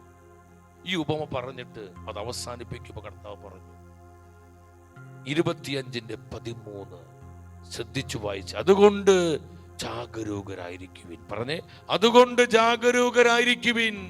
അതുകൊണ്ട് ജാഗരൂകരായിരിക്കുവിൻ. നമുക്ക് നിശ്ചയിച്ചു തന്നിരിക്കുന്ന ഒരു അവസരവും നഷ്ടപ്പെടുത്തരുത്. കർത്താവിനോട് ചേർന്ന് ജീവിക്കാനുള്ള അവസരം, ആത്മരക്ഷ ഉറപ്പുവരുത്തി ജീവിക്കുവാനുള്ള അവസരം, എപ്പോഴും ഉണർവോടെ, കൃപയുടെ ആത്മാവിൽ ഉണർവോടെ, തീഷ്ണതയോടെ കത്തുന്ന ആത്മാക്കളായി, തീയുള്ള ആത്മാക്കളായി ജീവിക്കുവാൻ നമുക്ക് ലഭിക്കുന്ന അവസരങ്ങൾ നഷ്ടപ്പെടുത്തരുത്. പരിശുദ്ധ കുർബാനയ്ക്ക്, പരിശുദ്ധ വചനത്തിന്, പരിശുദ്ധ കുദാശകൾ ഇതൊക്കെ ഉൾക്കൊണ്ടുകൊണ്ട് ജീവിക്കാൻ ഒത്തിരി അവസരം തരുന്നുണ്ട്. ഇതാണ് നമ്മളെ ജ്വലിപ്പിക്കുന്നത്, നമ്മൾ തീഷ്ണതയുള്ളവരാക്കുന്നത്. എൻ്റെ സഹോദരങ്ങളെ, ഞാൻ ഈ 10 കന്യകമാരുടെ ഉപമ പഠിച്ചപ്പോൾ എൻ്റെ ഹൃദയത്തിൽ വലിയൊരു നൊമ്പരം ഉണ്ടായി. നമ്മൾ എന്തുമാത്രം ശ്രദ്ധയോടെ ജീവിക്കണം, ജാഗ്രതയോടെ ജീവിക്കണം. അലക്ഷ്യമായി, അനാസ്ഥ കാണിച്ച് അലസരായി ജീവിച്ചാൽ ചിലപ്പോൾ നമുക്ക് പുറത്ത് നിൽക്കേണ്ടി വരും. അത് ഈ പ്രസംഗിക്കുന്നത് പോലെ, കേൾക്കുന്നത് പോലെ അത്ര സുഖമുള്ളൊരു കാര്യമല്ല, എളുപ്പമുള്ളൊരു കാര്യമല്ല. ഒത്തിരി നമ്മൾ നഷ്ടം സഹിക്കേണ്ടി വരും. സഹോദരങ്ങളെ, ഈ സത്യം മനസ്സിലാക്കി ഒരുക്കമുള്ളവരാകാം. കർത്താവ് നമുക്കായി നൽകുന്ന അവസരങ്ങളെ പ്രയോജനപ്പെടുത്തുന്നതിൽ ജാഗരൂകരാകാം. നിങ്ങൾ ജാഗരൂകരായിരിക്കുവിൻ എന്നുള്ള കർത്താവിൻ്റെ അശ്രേഷ്ഠമായ വചനം നമ്മുടെ ജീവിതത്തിലേക്ക് സ്വീകരിച്ച് നമുക്ക് അവിടുത്തോട് ചേർന്ന് ജീവിക്കുന്നതിൽ ശ്രദ്ധയുള്ളവരാകാം. നിങ്ങൾ ഏവരെയും കർത്താവ് അനുഗ്രഹിക്കട്ടെ. നിരന്തരം കർത്താവിൻ്റെ വചനത്തിൻ്റെ സമൃദ്ധി അനുഭവിക്കാൻ പരിശുദ്ധാത്മാവ് നമ്മെല്ലാവരെയും സഹായിക്കട്ടെ. എൻ്റെ സഹോദരങ്ങൾ, ഒരു കൊച്ചു കാര്യം പറഞ്ഞ് ഉടനെ ആരാധനയിലേക്ക് പ്രവേശിക്കുകയാണ്. ഫെബ്രുവരി 5-ാം തീയതി മുതൽ ഫെബ്രുവരി 8-ാം തീയതി വരെ വ്യാഴാഴ്ച വൈകിട്ട് 4 മണി മുതൽ 8-ാം തീയതി ഞായറാഴ്ച ഉച്ചയ്ക്ക് 1 മണി വരെ ടീം ഷെഖേനയുടെ നേതൃത്വത്തിൽ പ്രയർ സ്റ്റോം എന്നുള്ള ഒരു ധ്യാന ശുശ്രൂഷ മുരിങ്ങൂർ ഡിവൈൻ ധ്യാന കേന്ദ്രത്തിൽ വെച്ച് നടത്തപ്പെടുകയാണ്. എൻ്റെ എല്ലാ പ്രിയപ്പെട്ടവരും ആ ശുശ്രൂഷയിലേക്ക് വരണം. ഞാൻ ഒത്തിരി സ്നേഹത്തോടെ എൻ്റെ കുടുംബാംഗങ്ങൾ ക്ഷണിക്കുകയാണ്. എൻ്റെ നമുക്ക് ഒരുമിച്ച് അവിടെ ആയിരിക്കാം. 3-4 ദിനങ്ങളിൽ നമ്മൾ ഒന്നിച്ച് പ്രാർത്ഥിച്ച്, ഒന്നിച്ച് വചനം കേട്ട്, ഈ കാലഘട്ടത്തിന് ആവശ്യമായ ആത്മാവിൻ്റെ അഭിഷേകവും കൃപാപര സമൃദ്ധിയും സ്വീകരിച്ച് ദൈവവചനത്തിൻ്റെ ധീരസാക്ഷികളാകാൻ നമുക്ക് ഉത്സാഹിക്കാം. കുടുംബമായി നിങ്ങൾ വരണം, നിങ്ങളുടെ മക്കളെ കൊണ്ടുവരണം. സാധിക്കുന്ന എല്ലാവരും വന്ന് നമുക്ക് ഒരുമിച്ച് ഈ പ്രയർ സ്റ്റോമം എന്നുള്ള ധ്യാന ശുശ്രൂഷയിൽ പങ്കെടുത്ത് പരിശുദ്ധാത്മാവിൻ്റെ കൃപകൾ സ്വീകരിക്കാനായി നിങ്ങളെ ക്ഷണിക്കുകയാണ്. ഇപ്പോൾ ഈ പോസ്റ്ററിൽ കാണുന്നത് പോലെ നിങ്ങൾ എത്രയും പെട്ടെന്ന് നിങ്ങൾ ആ ഫോൺ നമ്പറുകളിൽ വിളിച്ച് നിങ്ങളുടെ ഡേറ്റ്, നിങ്ങളുടെ ആ സീറ്റ് നിങ്ങൾ ബുക്ക് ചെയ്യുക. നമുക്ക് പെട്ടെന്ന് തന്നെ നിങ്ങളത് ഉറപ്പ് വരുത്തണം. എൻ്റെ സഹോദരങ്ങളെ, കർത്താവ് തരുന്ന അവസരങ്ങൾ നമ്മൾ നഷ്ടപ്പെടുത്തരുത്. വലിയൊരു അവസരമാണ് നമുക്കത്. അതുകൊണ്ട് നിങ്ങൾ ഓരോരുത്തരും നിങ്ങളുടെ സീറ്റ് പെട്ടെന്ന് തന്നെ നിങ്ങൾ ഉറപ്പ് വരുത്തുക, അത് ബുക്ക് ചെയ്യുക. അനേകരെ നിങ്ങൾ ധ്യാന ശുശ്രൂഷയിലേക്ക് കൂട്ടിക്കൊണ്ടുവരിക. ഒപ്പം ഈ ശുശ്രൂഷയുടെ വിജയത്തിന് വേണ്ടി നിങ്ങൾ തീഷ്ണതയോടെ പ്രാർത്ഥിക്കുക. നമുക്ക് ഒന്നിച്ച് പ്രാർത്ഥിക്കാം, ഒന്നിച്ച് ദിവസങ്ങളിൽ ഒന്നിച്ചായിരിക്കാം, ഒരുമിച്ച് വചനം ശ്രവിക്കാം. കർത്താവ് നമ്മളെ അനുഗ്രഹിക്കട്ടെ.